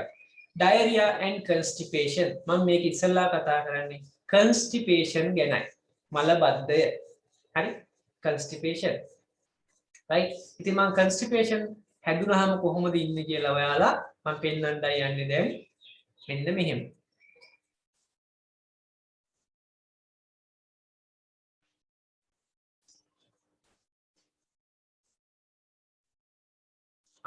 මේ හරි ඉතින් ඇත්තට මිනිස්සේ දාන්න බැරි හින්දා මේ විදිහට chimpanzee දැම්මා. ඔන්නෝම තමයි මල බද්ධය හැදුනහම. හරිද? right. අපි බලමු ඉතින් constipation කියන්නේ මොකක්ද කියලා දැන් කිව්වා. constipation එන්න හේතු causes සමහර ආහාර රටාවන්. හරි? මොකද්ද? exercise මද බව. ඒ කියන්නේ ව්‍යායාම අඩුවීම. වයස. හරි? ඊට පස්සේ irregular bowel habit. නිසි වෙලාවට টয়ලට් යන්නේ නැති එක. හරි? සමහර අයට ඖෂධ ගත්තාම උදාහරණයක් ඇලුමිනියම් අඩංගුව කැල්සියම් අඩංගුව ගත්තාම මල බද්ධ වෙනවා. හරි ඊට පස්සේ disease condition සමහර රෝගී තත්ත්වයක්. හරි ඊට පස්සේ ස්පැසම් එකක් කියන්නේ සින්දු පේශි හැකිලීම. හරි sigmoid colon එකේ සින්දු පේශි හැකිලීම හින්දා මම මේවා කියලා දෙන්නම්. dysfunction of the හරි myenteric plexus මේකේ ක්‍රියාකාරීත්වයේ dysfunction එකක් ආපුවම. හරි අපි මෙහෙම කරමු ඉස්සල්ලාම. හරි symptoms ඒවට යන්න කලින් අපි ඉස්සල්ලාම බලමු මොකද්ද මේ constipation කියන්නේ. හරි මේකට හොඳ මොනවද? හරි හොඳම දේ මොනවද? right ටක් ගාලා අපි මේකෙන් පොඩි කොටසක් කරලා අපි ෆන්ඩමෙන්ටල් වලට යන්නේ. right මේ අහගන්නකො. ඇත්තටම constipation කියන්නේ මොකද්ද? ඝන මල පහ පිටවීම. ඒකට හේතුවක් වෙන්න පුළුවන් මෙන්න මේ කතාව. මේ බලන්න මේ තමයි අපේ ආහාර දීම පද්ධතියේ මොකද්ද? මහාන්ත්‍රය හරි කුඩාන්ත්‍රය හරි කියලා හිතන්න මාර්ගය. මෙයා ඉන්නේ කොහමද? මේ විදිහට සිනිඳු පේශී වලින් ස්මූත් මසල් වල. Smooth muscle.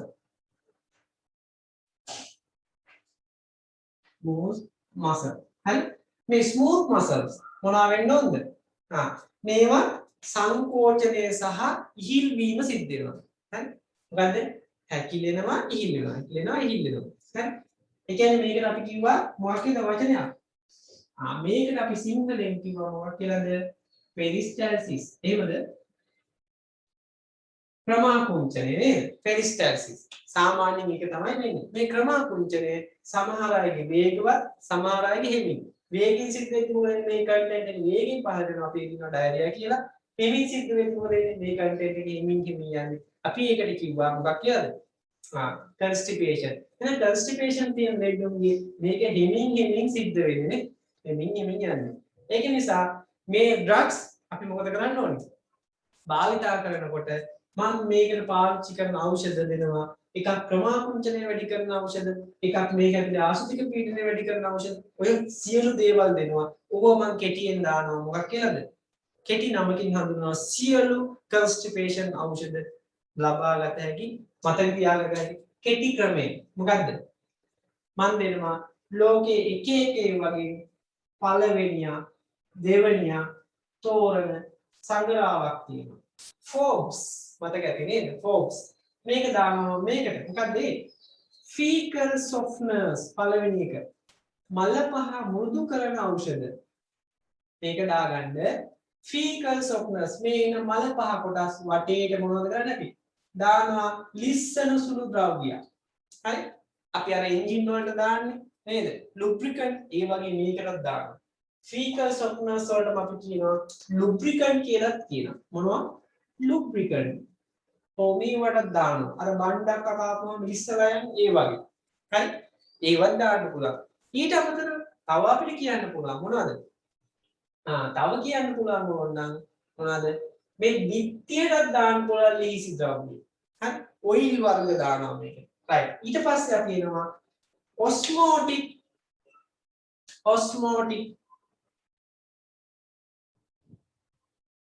laxatives. ඇත්තම ඉතින් මල බද්ධය දෙන ඖෂධ වලට අපි කියන්නේ මොනවා කියලාද? laxatives කියලා. හරි?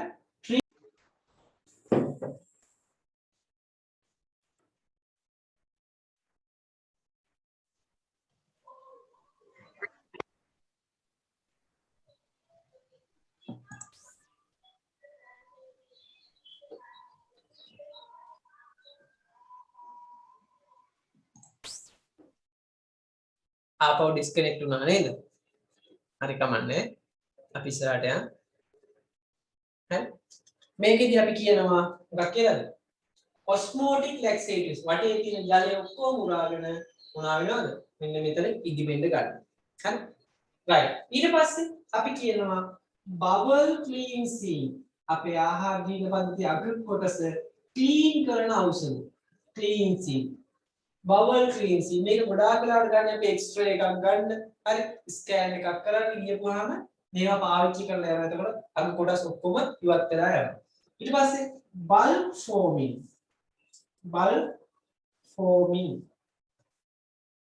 bulk forming laxatives. හරි ඊට පස්සේ stimulant උත්තේජක bulk forming කියන්නේ මේක බල්ක් එකක් කරනවා ගොඩක් කරනවා. හරි හරක් එහෙම නේද? කාපුවාම මේ කනකොළ ටික කාපුවාම මොකද වෙන්නේ? ඒවට ජලය උරාගෙන ඉදි වෙනවා. මේවටත් ගන්නවා අපි එන නැචරල් මොනවාද? නැචරල් ෆයිබර්ස් තමයි ගන්න. හරි ඊට පස්සේ stimulant laxatives. stimulant laxatives. Stimulant කරන්නේ මොකක්ද stimulant කරන්නේ? ක්‍රමාකුංචනය උත්තේජනය කරනවා. මේක වේගෙන් ගැහෙන්න උත්තේජනය කරනවා. ඩල්කොලැක්ස් එහෙම දීපුවාම නේද? වේගෙන් ගැහෙනවා. අපිට දැනෙන සැනින් එසැනින් ටොයිලට් එකට යන්න වෙනවා යන්නේ ලාවට. stimulant laxatives. හරි. right. පොදුවේ අද මතක තියාගන්න මොකක්ද? මලබද්ධය සඳහා දෙන ඖෂධ වලට අපි නමක් කියනවා. හරි මලබද්ධය කියන්නේ මොකක්ද කියනවා? group එක කියනවා. මොකද්ද මලබද්ධය කියන්නේ? It is the passage of hard stool less than the patient normal oven pattern. හරි. ඊට පස්සේ කියනවා treatment එක laxatives. මොනවාද laxatives group එක? Forbes. හරි. Forbes කියන්නේ fecal softness, osmotic laxatives, bowel cleansing, bulk forming stimulant. හරි නේද? ඔය ටික විතරක් අද මතක තියාගමු. දැන් යමු අපි ෆන්ඩමෙන්ටල් වලට. ෆන්ඩමෙන්ටල් වලට යන්න කලින් දැන් නිකන් මහන්සිත් ඇතිනේ. හරි? ඔයාලට මම හැමදාම ඩෝසේජ් ෆෝම් එකක් කියලා දෙන එක ගැන මම කියනවා. නේද? ඇඩ්වයිස් කරන එක ගැන කියලා දෙනවා. ඔව් ඒ ටික දාගන්න ඕනේද පොතේ නෝට් එකේ? මේක දාගන්න. constipation කියලා මාතෘකාව ලියාගෙන හරිද? ඒකේ definition එක දාගන්න. It is the passage of hard stool less than the patient normal own pattern කියලා ලියාගන්න. treatment කියලා ලියාගෙන laxatives කියලා දාගන්න. treatment එක තමයි laxatives දෙන එක. ඊට පස්සේ laxatives group ටික තමයි මේ. හරි දාගෙන නම් constipation definition එක ලියුවා ඉස්සෙල්ලා. ඊට පස්සේ ලියාගන්න treatment.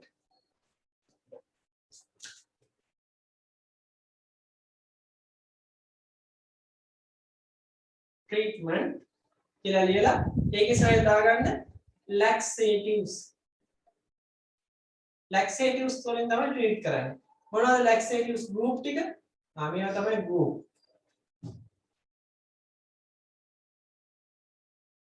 මොනවද groups? Forbes. හරි Forbes යද්දී fecal softness, osmotic, bowel cleansing, bulk forming stimulant. හරි right. ඕක ඔයාලා දාගන්න මම ඒ අතරේ ඔයාලගේ මොකද්ද ඊළඟ ඩෝසේජ් ෆෝම් එක ගැන විස්තර දෙන්නයි යන්නේ දැන්.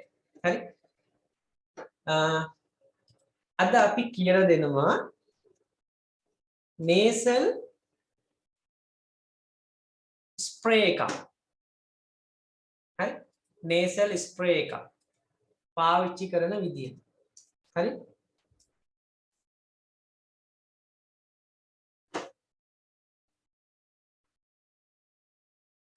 right.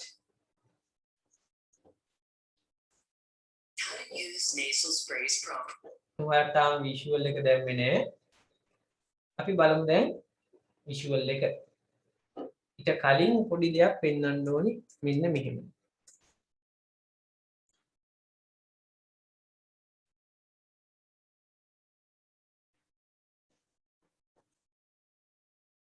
හරි. ටක් ගාලා මේක බලලා යන්න. ඔන්න මම අද පෙන්වන්න දෙනවා nasal spray එකක් පාවිච්චි කරන විදිය. දැන් මේක ලියාගත්තා නේද ඔයාලා?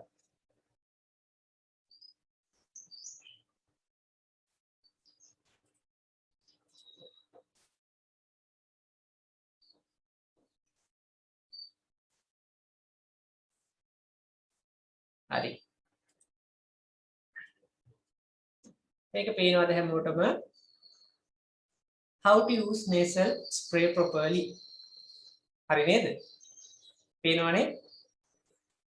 පේනවා සර්. හරි. ඔන්න එහෙනම් බලමු. Really. ඉස්සලාම ඕනද මේක කරන්න Blow කලින්? your nose gently before using the spray. ඔයාලගේ නහය හොඳට සුද්ධ කරන් ඉන්න ඕන. නහයට දාන්නේ නේද? නහය හොඳට සුද්ධ කරන් ඉන්න ඕන. මේකේ වීඩියෝ එක ඔයාලට දෙනවා. Wash your hands අත් දෙක with හොඳට හොද ගන්න. water. If instructed by your pharmacist or doctor, gently shake the bottle for 10 ඕකෙන් seconds. ඔහොම නෙමෙයි හොඳට හොලවන්න ඕනි ඉහළට පහළට. හරි මෙහෙම කරලා නේද? හොඳට හොලවන්න ඕනි. හරි right. තප්පර 10ක් හොලවන්න. Remove the cap from the nasal cap එක අයින් spray. කරන්න ඕනි.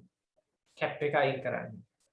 හරි Some nasal sprays need to be primed before using for the first time, or ඒ කියන්නේ සමහර nasal spray වල මේකේ තියෙන පළවෙනි ඩෝස් එක අලුත් එකක් ගන්නකොට ඕනම එකද එහෙම තමයි.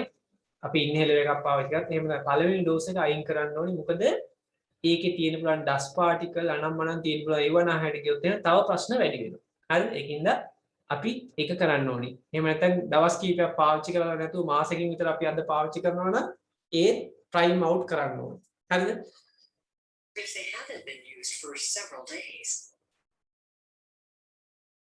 check with your doctor or pharmacist first, and if your spray needs to be primed, spray it into the air, away Right. from your face, a few times අපේ before using. මූණෙන් ඈතට කරලා එළියට ආවට වායුගෝලයට නිදහස් කරනවා. ඒක වැරදි. ආවට වායුගෝලයට නිදහස් කරනවා ඩෝස් එකක් හෝ දෙකක්. හරිද? With your head upright and tilted forward slightly, press your finger against one side of your nose to close one nostril. එක nostril එකක් වහලා Gently insert the nasal nasal into spray එක your ඇතුල් nostril. කරනවා අනිත් එක ඇතුළට. හරි? With ඇතුල් your කරලා thumb supporting the bottom of the bottle, thumb press දෙකයි down on the white applicator with 2 fingers. මේකයි පාවිච්චි apply කරනවා. press කරනවා එකපාර. Breathe in through your nose. නහය හරහා හුස්ම ගන්න ඕනි ඉහළට. If you are using spray in both nostrils, repeat steps 6 and 7 for the other nostril. අනිත් එකට පාවිච්චි කරනවා නම් ඒ විදිහට If you දාන්න are කියනවා. using more than one spray at a time, repeat steps 6 and 7. nasal spray දෙකක් පාවිච්චි කරනවා නම් Put the cap back නැවත on the ඒකම nasal කරන්න. spray container. කැප් එක දාලා අත් දෙක උඩට හොදගෙන Avoid blowing your nose for ආ several මේක minutes දාපු after ගමන් using නාය spray. හූරන්න හොඳ නෑ. ඒතර බේද යන්නේ. Always follow the directions provided by your doctor or pharmacist. These instructions are meant to be a general guideline. right. With your pharmacist. දැන් මට තියෙන ගැටලුව දැන් ඔයාලා මෙහෙම කිව්වට ඕක ඉතින් හරියට හිතට වදින්නේ නෑ. හරි? ඒක නිසා මම මෙහෙම දෙයක් කරනවා ඔයාලට. කොහොම බලන්නකෝ මම කරන වැඩේ. හරි? දැන් ඔයාලට මම පෙන්නනවා ඇත්තටම ඉතින් මේක කෙනෙක් කරනකොට ඒක දකින්නකොට වඩා හොඳයි. හරි? කොහොම බලන්නේ? right. මේක බලමු අපි කොහොමද තත්ත්වය කියලා. Hi. right.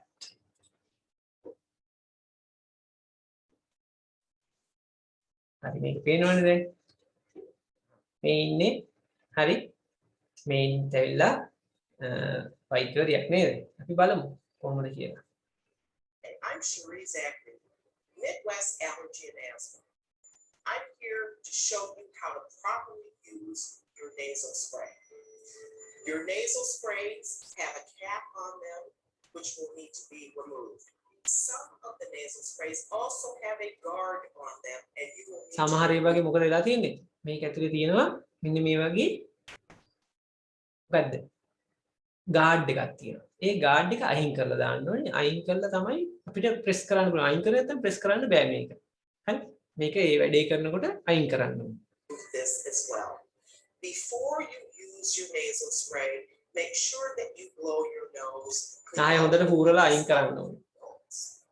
You want to then put your thumb at the bottom of the nasal spray, your index finger, and your forefinger at the top.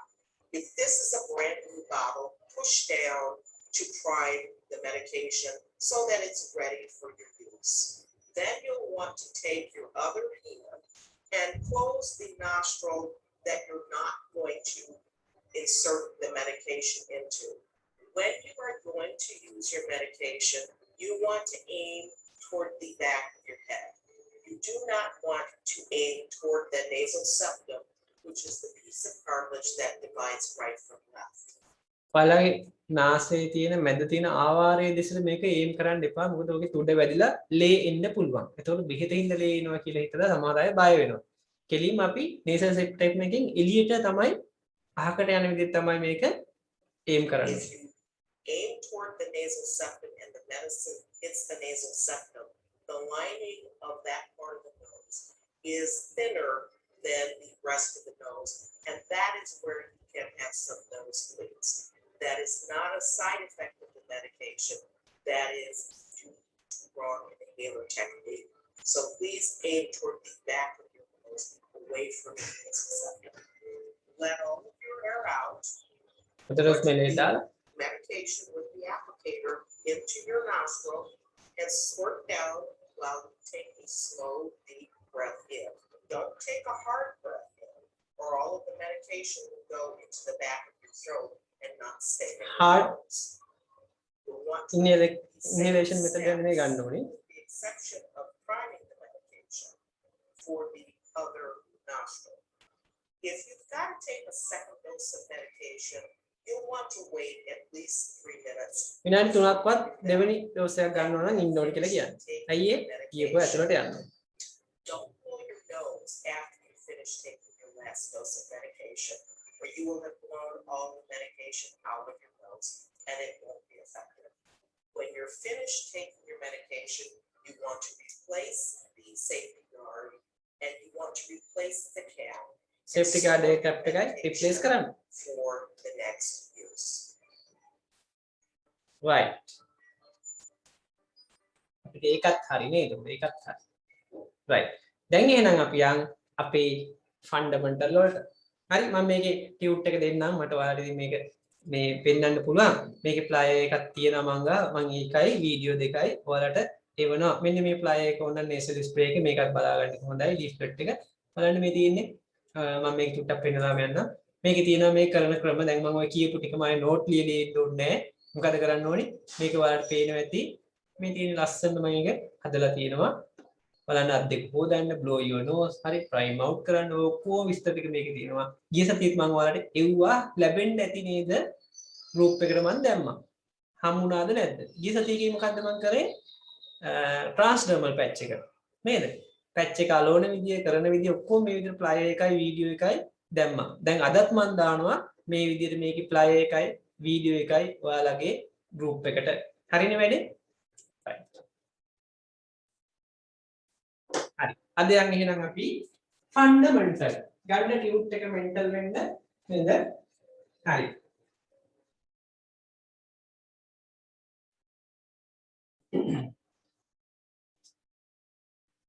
මේ පැය දෙකේ අපි ලියන ඒවට වඩා නේද? අපි පුළුවන් තරම් කරලා බලමු. මොකද වෙලාව ගොඩාක් වටිනවා. දැන් මම ඊළඟ සතියේ ඉඳන් ඊළඟ මාසේ මුල සතියේ ඉඳන් ඔයාලව ඇඩ් කරනවා පේපර් ක්ලාස් එකට. පේපර් ක්ලාස් එක තනි කර ෆ්‍රී ඔයාලට. හරි. ඔයාලට ඕන නම් ඉන්න පුළුවන් ක්ලාස් එකේ. ඔයාලට ඕන නම් යන්න පුළුවන්. ඔයාලට ඕන නම් පස්සේ වීඩියෝ එක බලන්න පුළුවන්. හරිද? පේපර් ක්ලාස් එකේ ලබන මාසේ ඉඳන් ඇඩ් කරන්නේ. මොකද මගේ පන්තියකට සහභාගී වෙන මට ගෙවීමක් සිදු කරන හැම දිනාටම ඒක නොමිල දෙනවා. ඒ ක්ලාස් එක. හරිද? ඒක තමයි මගේ ක්ලාස් එකේ විශේෂත්වය. වෙන කොහෙවත් එහෙම දෙන්නේ නැහැ කවුරක්වත්. මොකද මට ඕන ඔයාලා එකවර ක්ලාස් එකේ එක්සෑම් එක පාස් කරවන්න එකවර. තව මම ඊයේ ක්ලාස් එකක් අයින් කරගත්තා. මොකද සෙනසුරාදා පැරලල් වෙන ක්ලාස් දෙකක් වෙනවා. ඒකේ සෙනසුරාදා ක්ලාස් එක මම අයින් කරා. ඒකට හේතුව ඔයාලට මට තව දෙන්න ඕන දෙයක් කෙටි ක්‍රම. පාඩම් කරද්දී භාවිතා කරන කෙටි ක්‍රම. හරි? ඒ ටික මම ඔයාලට වෙනම හදලා කරනවා ඒ සෙනසුරාදා වෙලාවේ. ඒකෙත් මම ඔයාලට වීඩියෝ එකක් දාන්න. හැබැයි මතක තියාගන්න ඒ වීඩියෝස් ෂෙයා කරන්න එපා. හරිද? ඔයාලා මේ ක්ලාස් එකේ ඉගෙන ගන්න වීඩියෝ මම YouTube එකට දාපුවම ඔයාලා ෂෙයා කරන්න කමෙන්ට් එකක් දාන්න කමන්නේ. ඒක හොඳයි අනිත් කට්ටියට දැනගන්නත් එක්ක. හරිද? ඒ නිසා ඔයාලා පුළුවන් තරම් මේ ක්ලාස් එකේ ඉන්නකොට මම ඔය කරන දේවල් ටික හැම එකම බලන්න. පුළුවන් තරම් try කරන්න. මම දන්නවා ඔයාලට වෙලාව නැහැ කියලා. පුළුවන් තරම් try කරන්න බලන්න. ඔයාලා free වෙලාවක් ආපුවම බලන්න. හරි? එක එක අර හැලි බල ඉන්න නැතුව නේද? බොරු බල ඉන්න නැතුව YouTube එකේ දාලා බලන්න. හරිද? ඔයාලට රුපියල් 240ක් විතර යන්නේ ඔය තියෙන්නේ unlimited ඒවා එකක් කරන් බලන්න. ඔයාලා පැය ගණන් බලන්න ඔයාලට සමාන data නැති වෙන්න පුළුවන්. රුපියල් 240 කාඩ් එකක් දාලා අර unlimited package එක ඇක්ටිව් කරගන්න. ඒක ඇති හොඳටම ඕන තරම් බලන්න පුළුවන්. හරි? මමත් ඒක දාගෙන ඉන්නේ මොකද මගේ වීඩියෝ අප්ලෝඩ් කරන්නත් මට ඒක ගොඩක් වටිනවා. හරිද? ඒ නිසා data ගැන හිතන්න එපා එච්චර. රුපියල් 240 කියන්නේ ඔයාලගේ අනිත් ක්ලාස් වල සාපේක්ෂව මයි ක්ලාස් වල ක්ලාස් fee එක ගොඩාක් අඩුයි. නේද? සමහර ඒවා 5000ක් පෙන්නලා ගන්නවා. ඉතින් මගේ ඇත්තට 1900 කියන්නේ මහ ලොකු ගාණක් නෙමෙයි. ඔයාලට අර තියෙන දේවල් ටික ඉතිරි වාගේ සපුරා ගන්න. හරිද? අනිත් එක මේ වගේ ක්ලාස් එකක් නිකන් ඔයාලට දෙන්නෙත් නෑ කවුරක්වත්. ඊළඟ එක තමයි මම නිමොනික්ස් ඒ කියන්නේ කෙටි ක්‍රම ඊළඟ සතියේ ඉඳන් පටන් ගන්නවා සෙනසුරාදා මම මේකේ වීඩියෝ එක දානවා ඒ නිසා ඔයාලා ඒක උපේරම් මම ඒක දානවා ඒව කරගන්න හරිනේ right එතකොට මාස 18 මම විශාල දෙයක් කරන්න යන්නේ ඒ නිසා කරන්න ඔයාලට මම හිතනවා මම අනිත් අයට වඩා සාධාරණයක් කරනවා කියලා right අහන්න ප්‍රශ්නයක් තියෙනවා නම් අහන්න සර් මේ බ්‍රහස්පතින්ද නයිට් ක්ලාස් එකේ මේ වෙනකොට කරන්නේ මොන කොටස්ද සර් දැනට night class එකේ කරන්නේ cardiovascular system එකේ ගිය සතියේ අපි පටන් ගත්තා blood drugs ලේ මත බලපාන ඖෂධ හරි antiplatelet anticoagulant මොනවා තමයි ඒක කියන්නේ හරි එහෙනම් අපි ෆන්ඩමෙන්ටල් right ඔයාලා ටියුබ් එක ගන්න ටියුබ් එකේ ටියුබ් එක අතේ නැතත් කමන්නේ ටියුබ් එක ඇති ඔයාලා ගාව මම ඉස්සෙල්ලාම කියලා දෙන්නම් අද ෆන්ඩමෙන්ටල් වල මෙන්න මේ කොටස. අද ඔයාලට ගිය සතියේ මම therapeutic index හරි affinity efficacy potency ඒව කරා. අද මම කරන්න drug metabolism. හරි drug metabolism මම මේක ටියුබ් එක ඔයාලට පොඩ්ඩක් පේන්න share කරන්න මෙන්න මේ විදිහට ටිකක් මට තත්පරයක් දෙන්න. ටියුබ් එක share කරන්න පුළුවන් කියලා බලමු. fundamental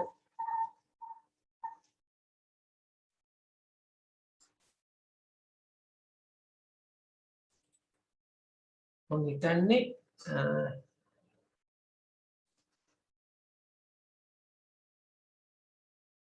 alright ඔයාලගේ ටියුට් එක ටිකක් මම හිතන්නේ වෙනස් ඇති මේකම නෙමෙයි වෙන්නේ ඇති බලමු පොඩි වෙනසක් කරලා ඔයාලට දාලා දෙන්නේ ඊමණට කමන්නේ මෙන්න මේ ටියුට් එක හැමෝම ගාව මේක ඇති ටිකක් වෙනස් පාටකින් වෙනස් විදියකට ඇති එහෙම නේද මේ ටියුට් එකේ කොහොම යනකොට ඉස්සරහට යනකොට බලන්න මුල කියුවා මේ ටික කරලා මෙන්න මේ ටිකක් තව කරපො නැති කොටස් තියෙනවා උතන මුල අපි යනවා මේ මෙතන drug metabolism හරි මම හිතන්නේ වල ටියුට් එකේ ඇත්තේ කිවෙනි පිටුව මේ ඇවිල්ලා 6 වෙනි පිටුව drug metabolism පෙනේද පෙනේ කියන්නේ ණයක් කියන්නේ හරි කොහොම බලන්නකො පේනවා සර් හරි කොහොම බලන්නකො එන්න මෙතන තමයි මම කරන්න යන්නේ හරිද ටියුට් නැති කට්ටිය වල ටියුට් දීලා ඇති හැමෝටම නැති කට්ටිය එරන්දිකිස්ගෙන් ඉල්ලගන්න ඔය ගෲප් එකේ ඇඩ්මින්ලා දෙන්නෙක් ඉන්නවා මම සහ එරන්දිකිස් කියන්නේ මගේ දුවේක එතකොට එයාගෙන් ඉල්ලගන්න පුළුවන් හරිද මැසේජ් එකක් දාලා ඉල්ලගන්න හරි බලන්න drugs are most often eliminated by biotransformation මොකද්ද biotransformation අපි ජීව පරිවර්තනයක් කරලා තමයි අපේ ඇඟට ගන්න කිමිකල් වර්ග අපේ අක්මාවෙන් විදහෙලලා එළියට දාන්නේ හරිද excretion කිව්වේ ඇඟෙන් එළියට දානවා හරිද into the urine or bile මූත්‍රා හරහා හෝ පිත හරහා ඒවට අපි නිදහස් කරනවා මේ පරිවර්තනය ලක් කරලා the liver is the major site for drug metabolism highlight කරගන්න liver එක තමයි අපේ ඇඟේ තියෙන ප්‍රධානම සයිට් එක පරිවෘත්තියට හේතු වෙන්නේ liver කියන එක highlight කරගන්න හරි biotransformation කියන එක highlight කරගන්න හරිද excretion කියන්නේ මොනවා කරනවද නිදහස් කරනවා එළියට දානවා excretion හරි නැත්නම් ශ්‍රාවය කරනවා හරි secrete excrete ඔය දෙකම excrete කියන්නේ එළියට දානවා but specific drugs සමහර විශේෂ ඖෂධ විතරක් may undergoes biotransformation in other tissues liver එක හැරුණකොට වෙන තැන් වල මොනවා කරනවද සමහර වෙලාවල් වලදී විශේෂිත drugs ඒ විදියට ජීව පරිවර්තනයකට ලක් කරනවා හරිද ඊට පස්සේ කියනවා some agent initially administered as inactive compound මම අද ඔයාලට කිව්වා inactive compound එකක් විදිහට administer කරාට පස්සේ ඇඟේ ඇතුළේ දෙයක active form එක බවට පරිවර්තනය වෙනවා නම් අපි කිව්වා ඒකට මොකක් කියලාද අපි කිව්වා ඒකට prodrug එකක් කියලා. ඔතන මෙතන example කියලා පොඩි උදාහරණයක් දාගමු මේ විදිහට. example හරි ඕනනම් අද ඔයාලට කියප එකක් කියන්න පුළුවන් මොකද්ද හරි ඔමෙප්‍රසෝල් එක නේද? අපි දාමු මෙහෙම. කාබිමසෝල්. කාබිමසෝල්. මේක ඇන්ටි තයිරොයිඩ් ඩ්‍රග් එකක්. මෙයා inactive. හරිද? මෙයා ඇක්ටිව් ෆෝම් එක බවට පරිවර්තන වෙනවා. ඒ තමයි මෙතනිසෝල්. උදාහරණ දාන්න. මෙයා තමයි එන ඇක්ටිව් ෆෝම් එක. හරි? එහෙනම් කාබිමසෝල් කියන්නේ රෝ ඩ්‍රග් එකක්. තව තියෙනවා ප්‍රෙඩ්නිසෝලෝන් බවට පරිවර්තනය වෙනවා. හරි? ඒක ප්‍රෙඩ්නිසෝන් රෝ ඩ්‍රග් එකක්. හරිද නේ? රයිට්. ඔය දැන් ඔයාලට කියනවා මෙහෙම එකක්. kinetic of metabolism කියලා. මේක අහගන්න ඔයාලා සාවධානව අහන්න පැන්සල් පැත්තකින් කියලා හොඳට මේක දිහා බලන්න. හරි? රයිට් මේක ලියාගන්න ඇති නේද? රයිට්.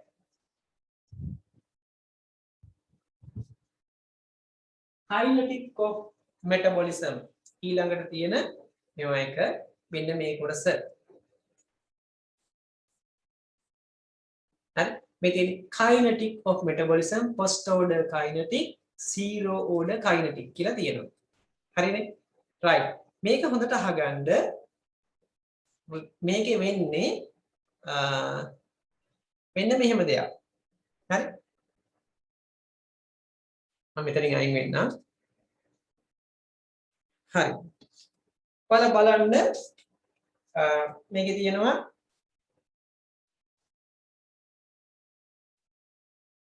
ඔයාලා අහලා තියෙනවද මේක ඉගෙන ගන්න කලින් මම කියලා දෙනවා මෙන්න මේව දෙයක්. ඔයාලා අහලා තියෙනවද කතුරු වංචිල්ලාවේ කතාව? නව කතාවක් නෙමෙයි ඈ. මොකද්ද? කතුරු වංචිල්ලා. පෙරිස් වීල් අහලා තියෙනවනේ. මේ පෙරිස් වීල් එක කානිවල් එකට ගියපුවාම දැන් කානිවල් එක ආරම්භ කරද්දි මෙතන ඉන්නවා කතුරුන් චිල්ලාවක් තියෙනවා. හරි මේකේ බකට් 10ක් හරි කීයක් හරි තියෙනවා. මෙතන යටේ නම් මිනිස්සෙක් මොකද කරන්නේ? ලෑන්ඩ් මාස්ටර් එකක් තියාගෙන නේද? ඉස්සර කාලේ අපි අර කාලේ දැන් ලෑන්ඩ් මාස්ටර් ඕනේ. ලෑන්ඩ් මාස්ටර් එකක් තියාගෙන ඒකේ මේකට සම්බන්ධ කරලා කුලියට සම්බන්ධ කරලා මේක කරකනවා තියාගෙන. කරකනකොට මෙතනදී දැන් එකෙක් මොකද කරන්නේ? කියනවා මෙහෙම. එන්න අපේ කතුරුන් චිල්ලාවෙන් නැගලා එන්න ඕ කියලා කෑ ගහනවා. දැන් එකෙක්වත් නැහැ. දැන් මොකද කෑ ගහනවා. ඕන් දැන් එක්කනා දෙන්න අයිනවා. හරි? දැන් පොලිමට එන එක්කනා දෙන්න. එනකොට මොකද දැන් මේකේ බකට් 10ක් තියෙනවා නම් එකට දෙන්නෙක් දාන්න පුළුවන් නම් 20 දෙනෙක් එකවර නක් ගන්න පුළුවන්. හරි? ඒ නැග්ගුවත් මේ මුලින්ම යන කට්ටිය මොකද කරන්නේ? ඔයාලා නැගලා එහෙනම් මේකේ කැරකෙන්න කියලා කියනවා. හරි? අය බස්සන්නේ නේද?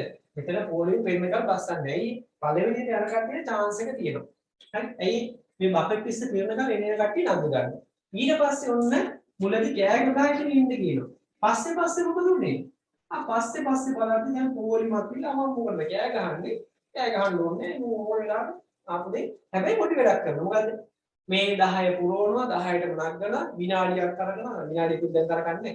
ඊට කරන්නේ. කරගෙන බස්සනවා ඊළඟ 10 නගනවා විනාඩියක් කරගෙන බස්සනවා. ඔහොම දික්කේ දැන් පොලිම වැඩි. හරි? එන්න මොකද වෙන්නේ? කෑ ගහන්න අවශ්‍ය නැහැ දැන් පොලිමේ ඉන්න. කාණුවලේ ගියම ඔබ තමයි සාමාන්‍ය සරල වෙන සිද්ධිය. ඒකයි ඕනම දෙයකට ඉස්සලා යන්න කියලා කියන්නේ. වැඩි වෙලාවක් ඉන්න පුළුවන්. හරි? right. එහෙනම් ඔය කතාව මම ඇප්ලයි කරනවා මොකේද? kinetic of metabolism වලට. මොකක්ද මේ කතාව? මුලදී හයියෙන් කෑ ගහලා කට්ටිය ගෙනියනවා. පස්සේ පොලිම වැඩි වුණා කෑ ගහන්න ඕනේ. හරි? කෑ ගහන්න ඕනේ අදාළ වැඩේ විතරයි වෙන්නේ. right. ඔන්න දැන් මම ඕක ඇප්ලයි කරනවා අපේ මොකේද? kinetic of metabolism කියන කතාව. හරිද? ඒකේ තියෙනවා මෙන්න මෙහෙම දෙයක්. හරි? මම මෙහෙම ගන්නවා. හරි? පොඩි පස්තාරයක් අඳින්නයි යන්නේ. හැමදාම පස්තාර පන්නවන්න කියන්නේ පස්තාරම තමයි. හරි? ඒ වුණාට අපේ ළමයිට එහෙම අවශ්‍ය නැහැ. බය වෙන්න ඕම් බලාගන්න වෙන වැඩි. හරි? මම මෙහෙට දෙනවා මාත්‍රාව. ඩෝස් එක. හරි? ඩෝස් එක එන්න බිඳුවේ ඉඳන් එන්න වැඩි වෙනවා. මෙහෙට දෙනවා මෙටබොලිසම් රේට් එක. පරියුක්තියේ වේගය. metabolism rate එක. මොකද වෙන්නේ? metabolism rate එක. හරිද? ඒ කිව්වේ පරිවෘත්ති වෙන වේගය. දැන් සමහර ඩ්‍රග්ස් තියෙනවා හරි අපි දෙන්න අපේ ඇඟේ එන්සයිම් අණු ගණනක් තියෙනවා. ඕනම ඩ්‍රග් එකකට සමානුපාතිකව එන්සයිම් අණු ගණනක් තියෙනවා. මේ එන්සයිම් අණු ගණන සමාන 100ක් වෙන්න පුළුවන් 200ක් වෙන්න පුළුවන් 300ක් වෙන්න පුළුවන්. පැරසිටමෝල් වලට එන්සයිම් අණු 500යි නේද? ඔම්ප්‍රසෝල් වලට එන්සයිම් අණු 200යි ඔහොමම තියෙනවා. විශේෂිතව එන්සයිම්. දැන් මොකද වෙන්නේ? එන්සයිම් අණු ගණනට ඖෂධයේ අණු ගණන සමාන වෙනකල් වේගයෙන් විදවට්ටනවා. අර මුලදී මොකද උනේ? පෙරිස් වීල් එකේ තියෙන බකට් ගානට මිනිස්සු පිරණකල් වේගයෙන් කරකවනවා. හරි? හැබැයි මිනිස්සු පිරුණාම මොකද වෙන්නේ? හැම වෙලෙම නියත ප්‍රමාණයක් විනාඩියක් තමයි කරකවන්නේ. නියත වේලාවක් කරකලා බස්සලා යනවා. ඕ මුලදී වෙන වැඩි. මිනිස්සු නගිනවා. හරි? මොකද වෙන්නේ? මුලදී බකට් ගානට සමාන ගානක් නෑ. මිනිස්සු ගාන අඩුයි. වේගයෙන් බිඳවට්ටනවා. හරි? එක්තරා මොහොතකදී මොකද වෙන්නේ? බකට් ගානට මිනිස්සු ගාන සමාන වෙනවා. කොච්චර වැඩි කරත් මොනවා වෙනවද? ණය යනවා මේක. හරි? right. කොච්චර වැඩි කරත් metabolism rate එක වැඩි වෙන්නේ නියතයි. හරි? ඒ කියන්නේ බකට් ගානට මිනිස්සු ගාන පිරීලා ඉන්නේ දැන් මිනිස්සු ඕනාටත් වඩා වැඩි. ඩෝස් එක ගොඩාක් වැඩි. සෙනඟ ගොඩාක් වැඩි. කොච්චර වැඩි වුණත් අපි කරකන්නේ 10යි. ලංකාවේ නම් හිටපු ගමන් බකට් ගානට බකට් ගාන දැන් තියෙන ගමන් මැදලා දෙකින් එකලා කරකනවා තියාගන්න. හරි? එහෙම කරන්න බෑ මේ වගේ. හරි? ඒක මොකද වෙන්නේ? මුලින් බකට් ගානට වඩා අඩුයි. එන්සයිම් අණු ගන්නට වඩා ඖෂධය අණු ගන්න අඩුයි. වේගයෙන් කරකවනවා. හරි? එක්තරා මොහොතක එන්සයිම් අණු ගන්නට ඩ්‍රග් එකේ අණු ගන්න සමාන වුණා. මිනිස්සු ගන්නට බකට් ගන්න සමාන වුණා. එතන ඉඳන් කොච්චර මිනිස්සු වැඩි වුණා? නියත ප්‍රමාණයක් තමයි පරිවෘත්ති ලක් කරලා එන්නේ එළියට දාන්නේ. ඔය පෙරිස් වීල් එකේ කතාව මම මෙතන ඇප්ලයි කරපුවාම මුලදී කෑ ගහලා එන්න කියනවානේ මේකට නගින්න එන්න කැරකෙන්න එන්න කියලා කියනවා. හරි? එම් කියනවා. හරි. රයිට්. මොකද මේ එතකොට එයා අණක් දෙන්නේ. හරි? අණක් දෙනවා කෑ ගහලා. අපි ඒකට කියනවා first order කියලා. මොකක්? first order. ප්‍රමුඛව එයා අණක් දෙනවා. හරි? ඊළඟට සෙනඟ වැඩි වුණාම අණ කරන්නද එන්න කියලා කෑ ගන්නවද? නෑ. එතකොට මොකද වෙන්නේ? ඒක zero order. අනේ අණ කරන්න ඕනේ නෑ zero. කරන්න ඕනෙම නෑ. හරි? ඕන් ආයෙත් විනාඩි 10 ඉවර වෙනවා. හරි විනාඩි 10 ඉවර පක් ගලත් කරමු. හරි zero order. බලන්න මුලදී අඩු ඩෝස් එකකදී වේගයෙන් විදවට්ටනවා. පරිවෘත්ති වේගයෙන් වැඩි වෙනවා. හැබැයි ඩෝස් එක වැඩි වෙන්න සෙනඟ වැඩි වෙන්න නියත ප්‍රමාණයක් තමයි විදවට්ටන්නේ. හරි? එහෙනම් මේකට කියනවා first order කියලා. මුලදී අඩු ඩෝස් එකක් සහිතව තියෙනකොට අපි මේ පරිවෘත්ති වේගවත් වෙනවා.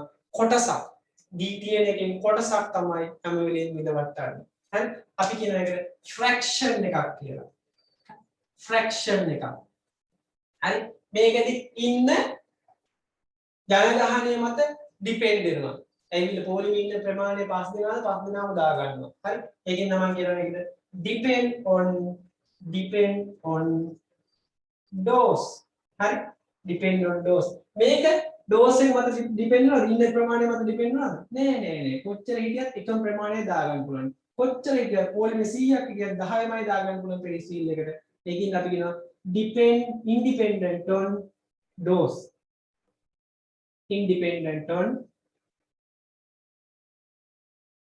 dose. හරි? මේකෙදි මොකද වෙන්නේ? කොටසක් තමයි බිඳවට්ටන්නේ. fraction metabolize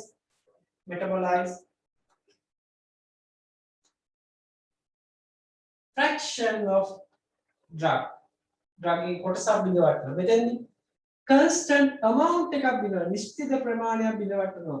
ඒකීය කාලෙකින් constant amount per unit time. ඒකීය කාලයකදී නිශ්චිත ප්‍රමාණයක් බිඳවට්ටනවා. හරි නේද?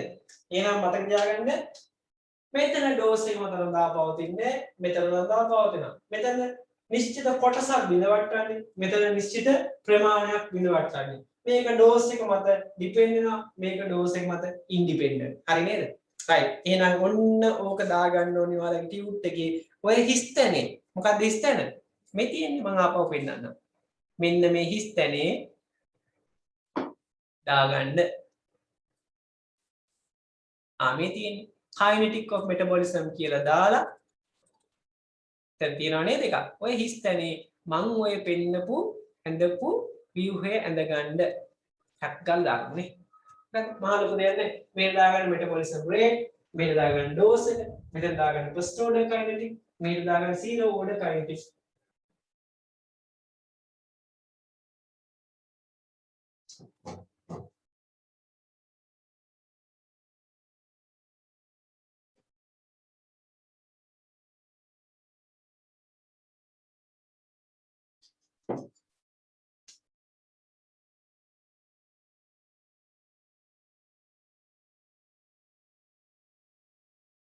මේකෙන් දාගමු නේද?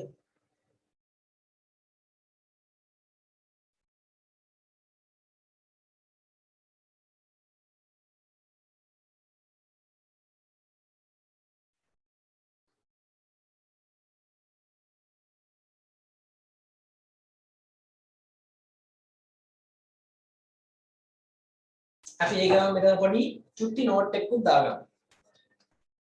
අය කොයිද උතන නෝට් ලියන්න ඉඳී තියෙන්නේ? අපි දාගමු at high doses zero එක කියන එක Nalin at high doses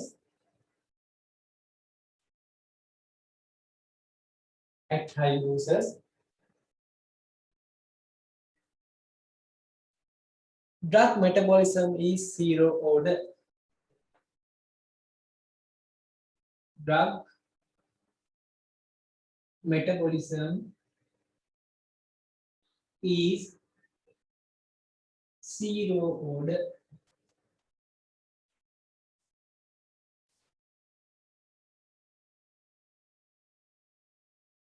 That is constant and depend on drug dose. एक निश्चिताई that is constant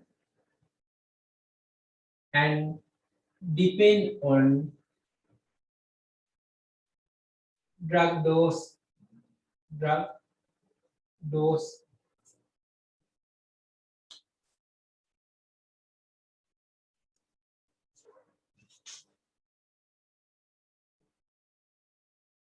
ගැඳගන්න මට නිකෝල් එකක් එනවා.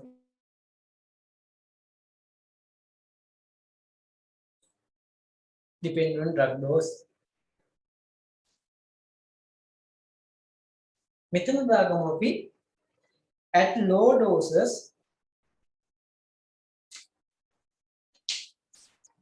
මෙතන at low doses drug metabolism is first order. Drug metabolism is first order. Drug metabolism is first order. That is proportional to the drug dose. That is proportional to the drug dose. හරි නේද? right. තව විනාඩි 3කින් disconnect වෙනවා. ඊට පස්සේ ආ join වෙන්න ඕනේද? ඔව් ආ join වෙන්න. විනාඩි තව 15ක් විතර තියෙනවා මට වෙලාව.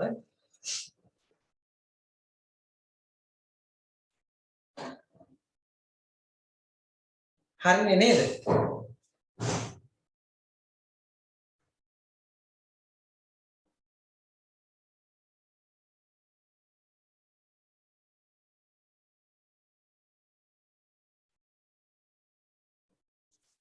හරි.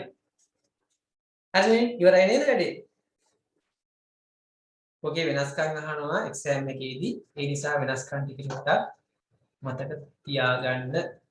හරි. zero order independent. ඔව් zero order එක ඇවිල්ලා independent.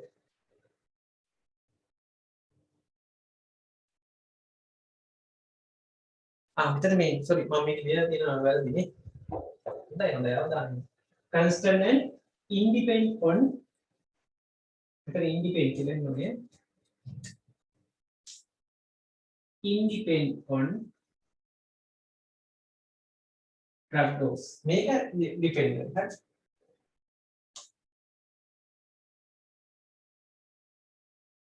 හරි. ඒවල අවදානම් ඉන්නවා. හරි.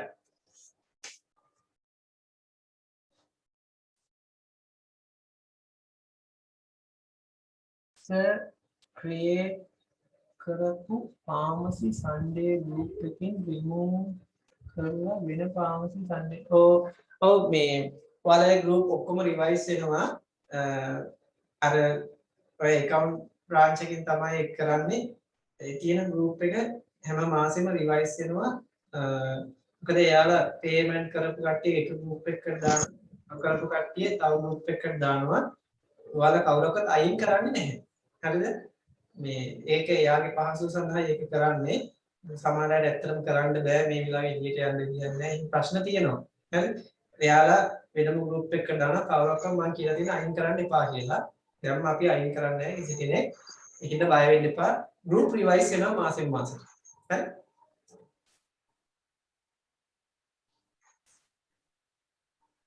note එක දාන්නේ මොකටද note එක දාන්නේ කියන්නේ මේ වගේ note දෙනවා ඒ group වලට දාලා කියන්නේ ඔයාලා group වලට දාන ඒ රන්දි විශ්ින් ඉල්ල ගන්න පුළුවන් ඔයාලට note එක කිසි ගැටලුවක් නැහැ නේ විනාඩියෙන් disconnect වෙයි connect කරගන්න ආපහු පොඩි වෙලාවක් මම කරනවා හරි කොහොමද group ඔයාලගේ මාසෙන් මාසෙ revise වෙනවා ඒක සාමාන්‍ය දෙයක් ඈ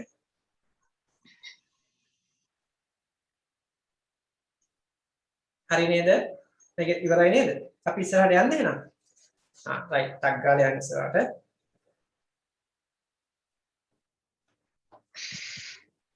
හරි මේව කරමු ඊළඟ කොටසට යන්න කලින් මේකේ notes එක චුට්ටක් අපි කියවලා ඉමු disconnect වෙයිද දන්නේ අපි බලමු හරි බලන්න the metabolic transformation of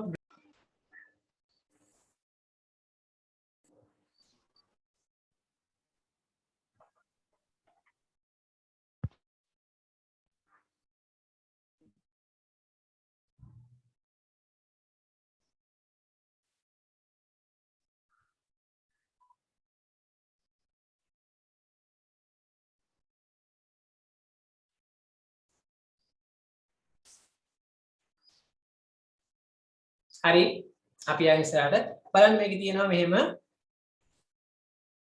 the metabolic transformation of drug is catalyzed by enzyme highlight කරගන්න catalyzed by enzyme ඇත්තටම ඖෂධ මොකද කරන්නේ බිඳවට්ටන්නේ enzyme වලින් that is the rate of drug මෙතන තියෙනවා rate of drug කද්ද message එකක් දාලා තියෙනවා sir digoxin වල therapeutic index එක wide or narrow අම්මෝ digoxin කියන්නේ narrow therapeutic index drug එක.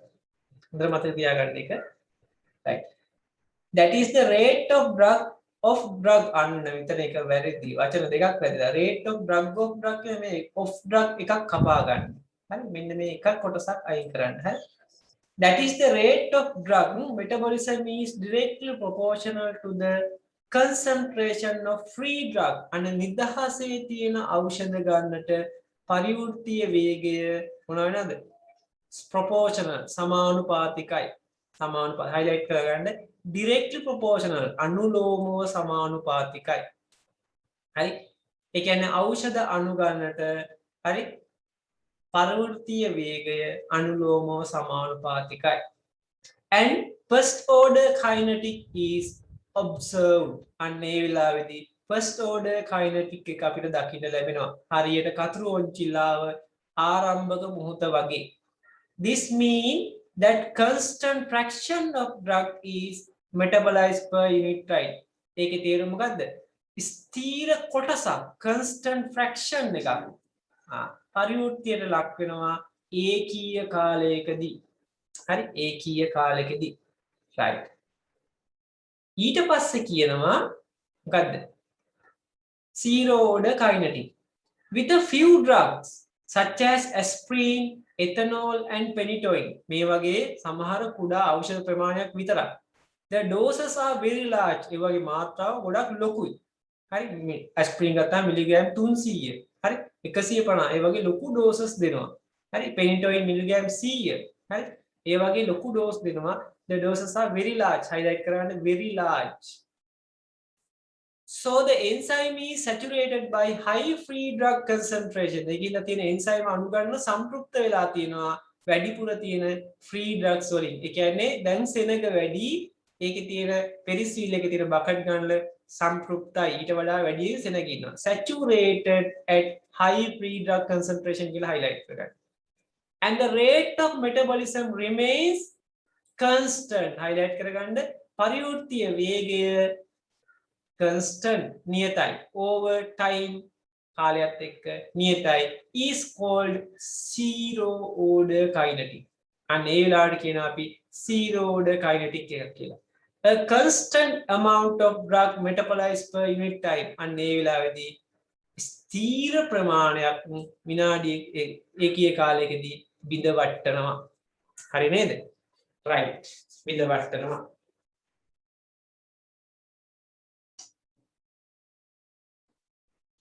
හරි. එහෙනම් ඔන්න අපි එතනට ආවා. අද එහෙනම් අපි කතා කරේ මොනවද? අද අපි කතා කරා කාරණා තුනක්.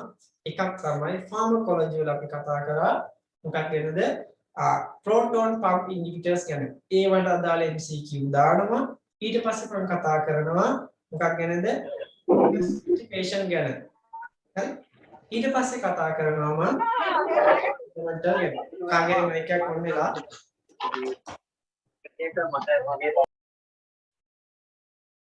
right. අන්තිම මොහොත හරි මොකද කියන්නේ මේ කොටස් තුනට අදාළව වෙන වෙනම ප්‍රශ්න ටික මම ඔයාලගේ ගෲප් එකට දානවා ඒ නිසා ඒවට උත්තර දෙන්න මම සිකුරාදා හෝ සෙනසුරාදා උදේ වෙනකොට මම උත්තර ටික දානවා කලින් ප්‍රශ්න තුනෙන් මම දාන්නදී මේ පාර ප්‍රශ්න තුනට වැඩිය වැටෙනවා කියලා මතක තියාගෙන වැඩ කරන්න මේ සතියේ ප්‍රශ්න 6ක් විතර වැටේ මේ කොටස් තුනෙන්. ඒ නිසා ඔයාලා ඒව කරන්න. හරි. මේ කරන දේවල් සරලව හැමදාම මතක් කරලා නැවත කරන්න. MCQ question tube දාලා තියෙන දේ මුලින් create කරපු group එක නැති නිසා ඒවා කොහොමද ගන්නවා? ඔයාලගේ MCQ ඒවට මම කියන්නම් ඉතින් මිස්ටර් ඔයාලට ඔක්කොම දාන්න කියලා. මම නම් උනටම දැම්මා කමන්නේ. අද දායි. හරි. ඒ ටික බය වෙන්න එපා. ඒවා උත්තරත් එක්කම දායි. මම හිතන්නේ සාමාන්‍ය මුලින් ක්‍රියේට් කරපු එකට මම දාලා ඇති. කමන්නේ MCQ ටික අද ලැබේ අඩුවක් වෙලා තියෙනවා නම් තව ප්‍රශ්නයක් අහලා දිනවා. සර් බ්‍රහස්පති නයිට් ක්ලාස් එක ගන්න දැනගන්න ජොයින්. මේ මම මෙහෙම පොඩි දෙයක් තියෙන ඇත්තටම මගෙන් දැන් ක්ලාස් වල ජොයින් වෙන ඒවා අහන්න එපා. අර එරන්දි මිස්ටර් කියන්නේ එයා අනිවාර්යෙන් මේ වැඩේ කරනවා. මම කියලා තියෙන්නේ එයාට කරන්න කියලා. එයා ඔයාලව ගෲප් එකේ ඉන්නවා. එයාට කියපු ගමන් එයා දානවා. හරි? එයා ප්‍රශ්න ටිකක් අහයි ඒ ප්‍රශ්න ටිකට උත්තර දීලා දානවා. දායි එයා. හරි? ඒක නිසා ඒක මම මාව සම්බන්ධ කරන්න ඕනේ ඒකට. ඔයාලට පුළුවන් ඒක කරා යන්න. කිසි අවුලක් නැහැ. එයාට කියන්න එයා ඇඩ් කරනවා. හරි? හරි. excuse me sir. සර් මේ ප්ලාස්මා half life එක ගැන පොඩ්ඩක් අහන්නේ මේ ඒක මේ drug metabolism වල measurement එකක් විදිහට ගන්න පුළුවන්ද ප්ලාස්මා half life එක? අනිවාර්යයෙන්ම metabolism වල component එකක් තමයි plasma half life කියන්නේ. ඒ කියන්නේ plasma elimination half life. ඒ කියන්නේ අපේ ඇඟේ තියෙන කොටස් බිඳ වටලා එළියට දානවා. එළියට දැමීමක් ගැන තමයි මෙතන කතා කරන්නේ. ඒක metabolism වලට තියෙන්නේ. thank you sir. හරි. එහෙනම් අපි ලබන සතිය හම්බ වෙමු. ඔයාලා මම මේ අද කියපු වැඩ ටික නැවත කරන්න මේ වීඩියෝ එක බලන්න. හරිනේ? රයිට් මම දැන් නවත්තන්න. හැමෝටම සුබ සතියක් වේවා. ආයුබෝවන්. thank you sir. ආයුබෝවන්. thank you sir. හරි. Thank you, sir. They will come.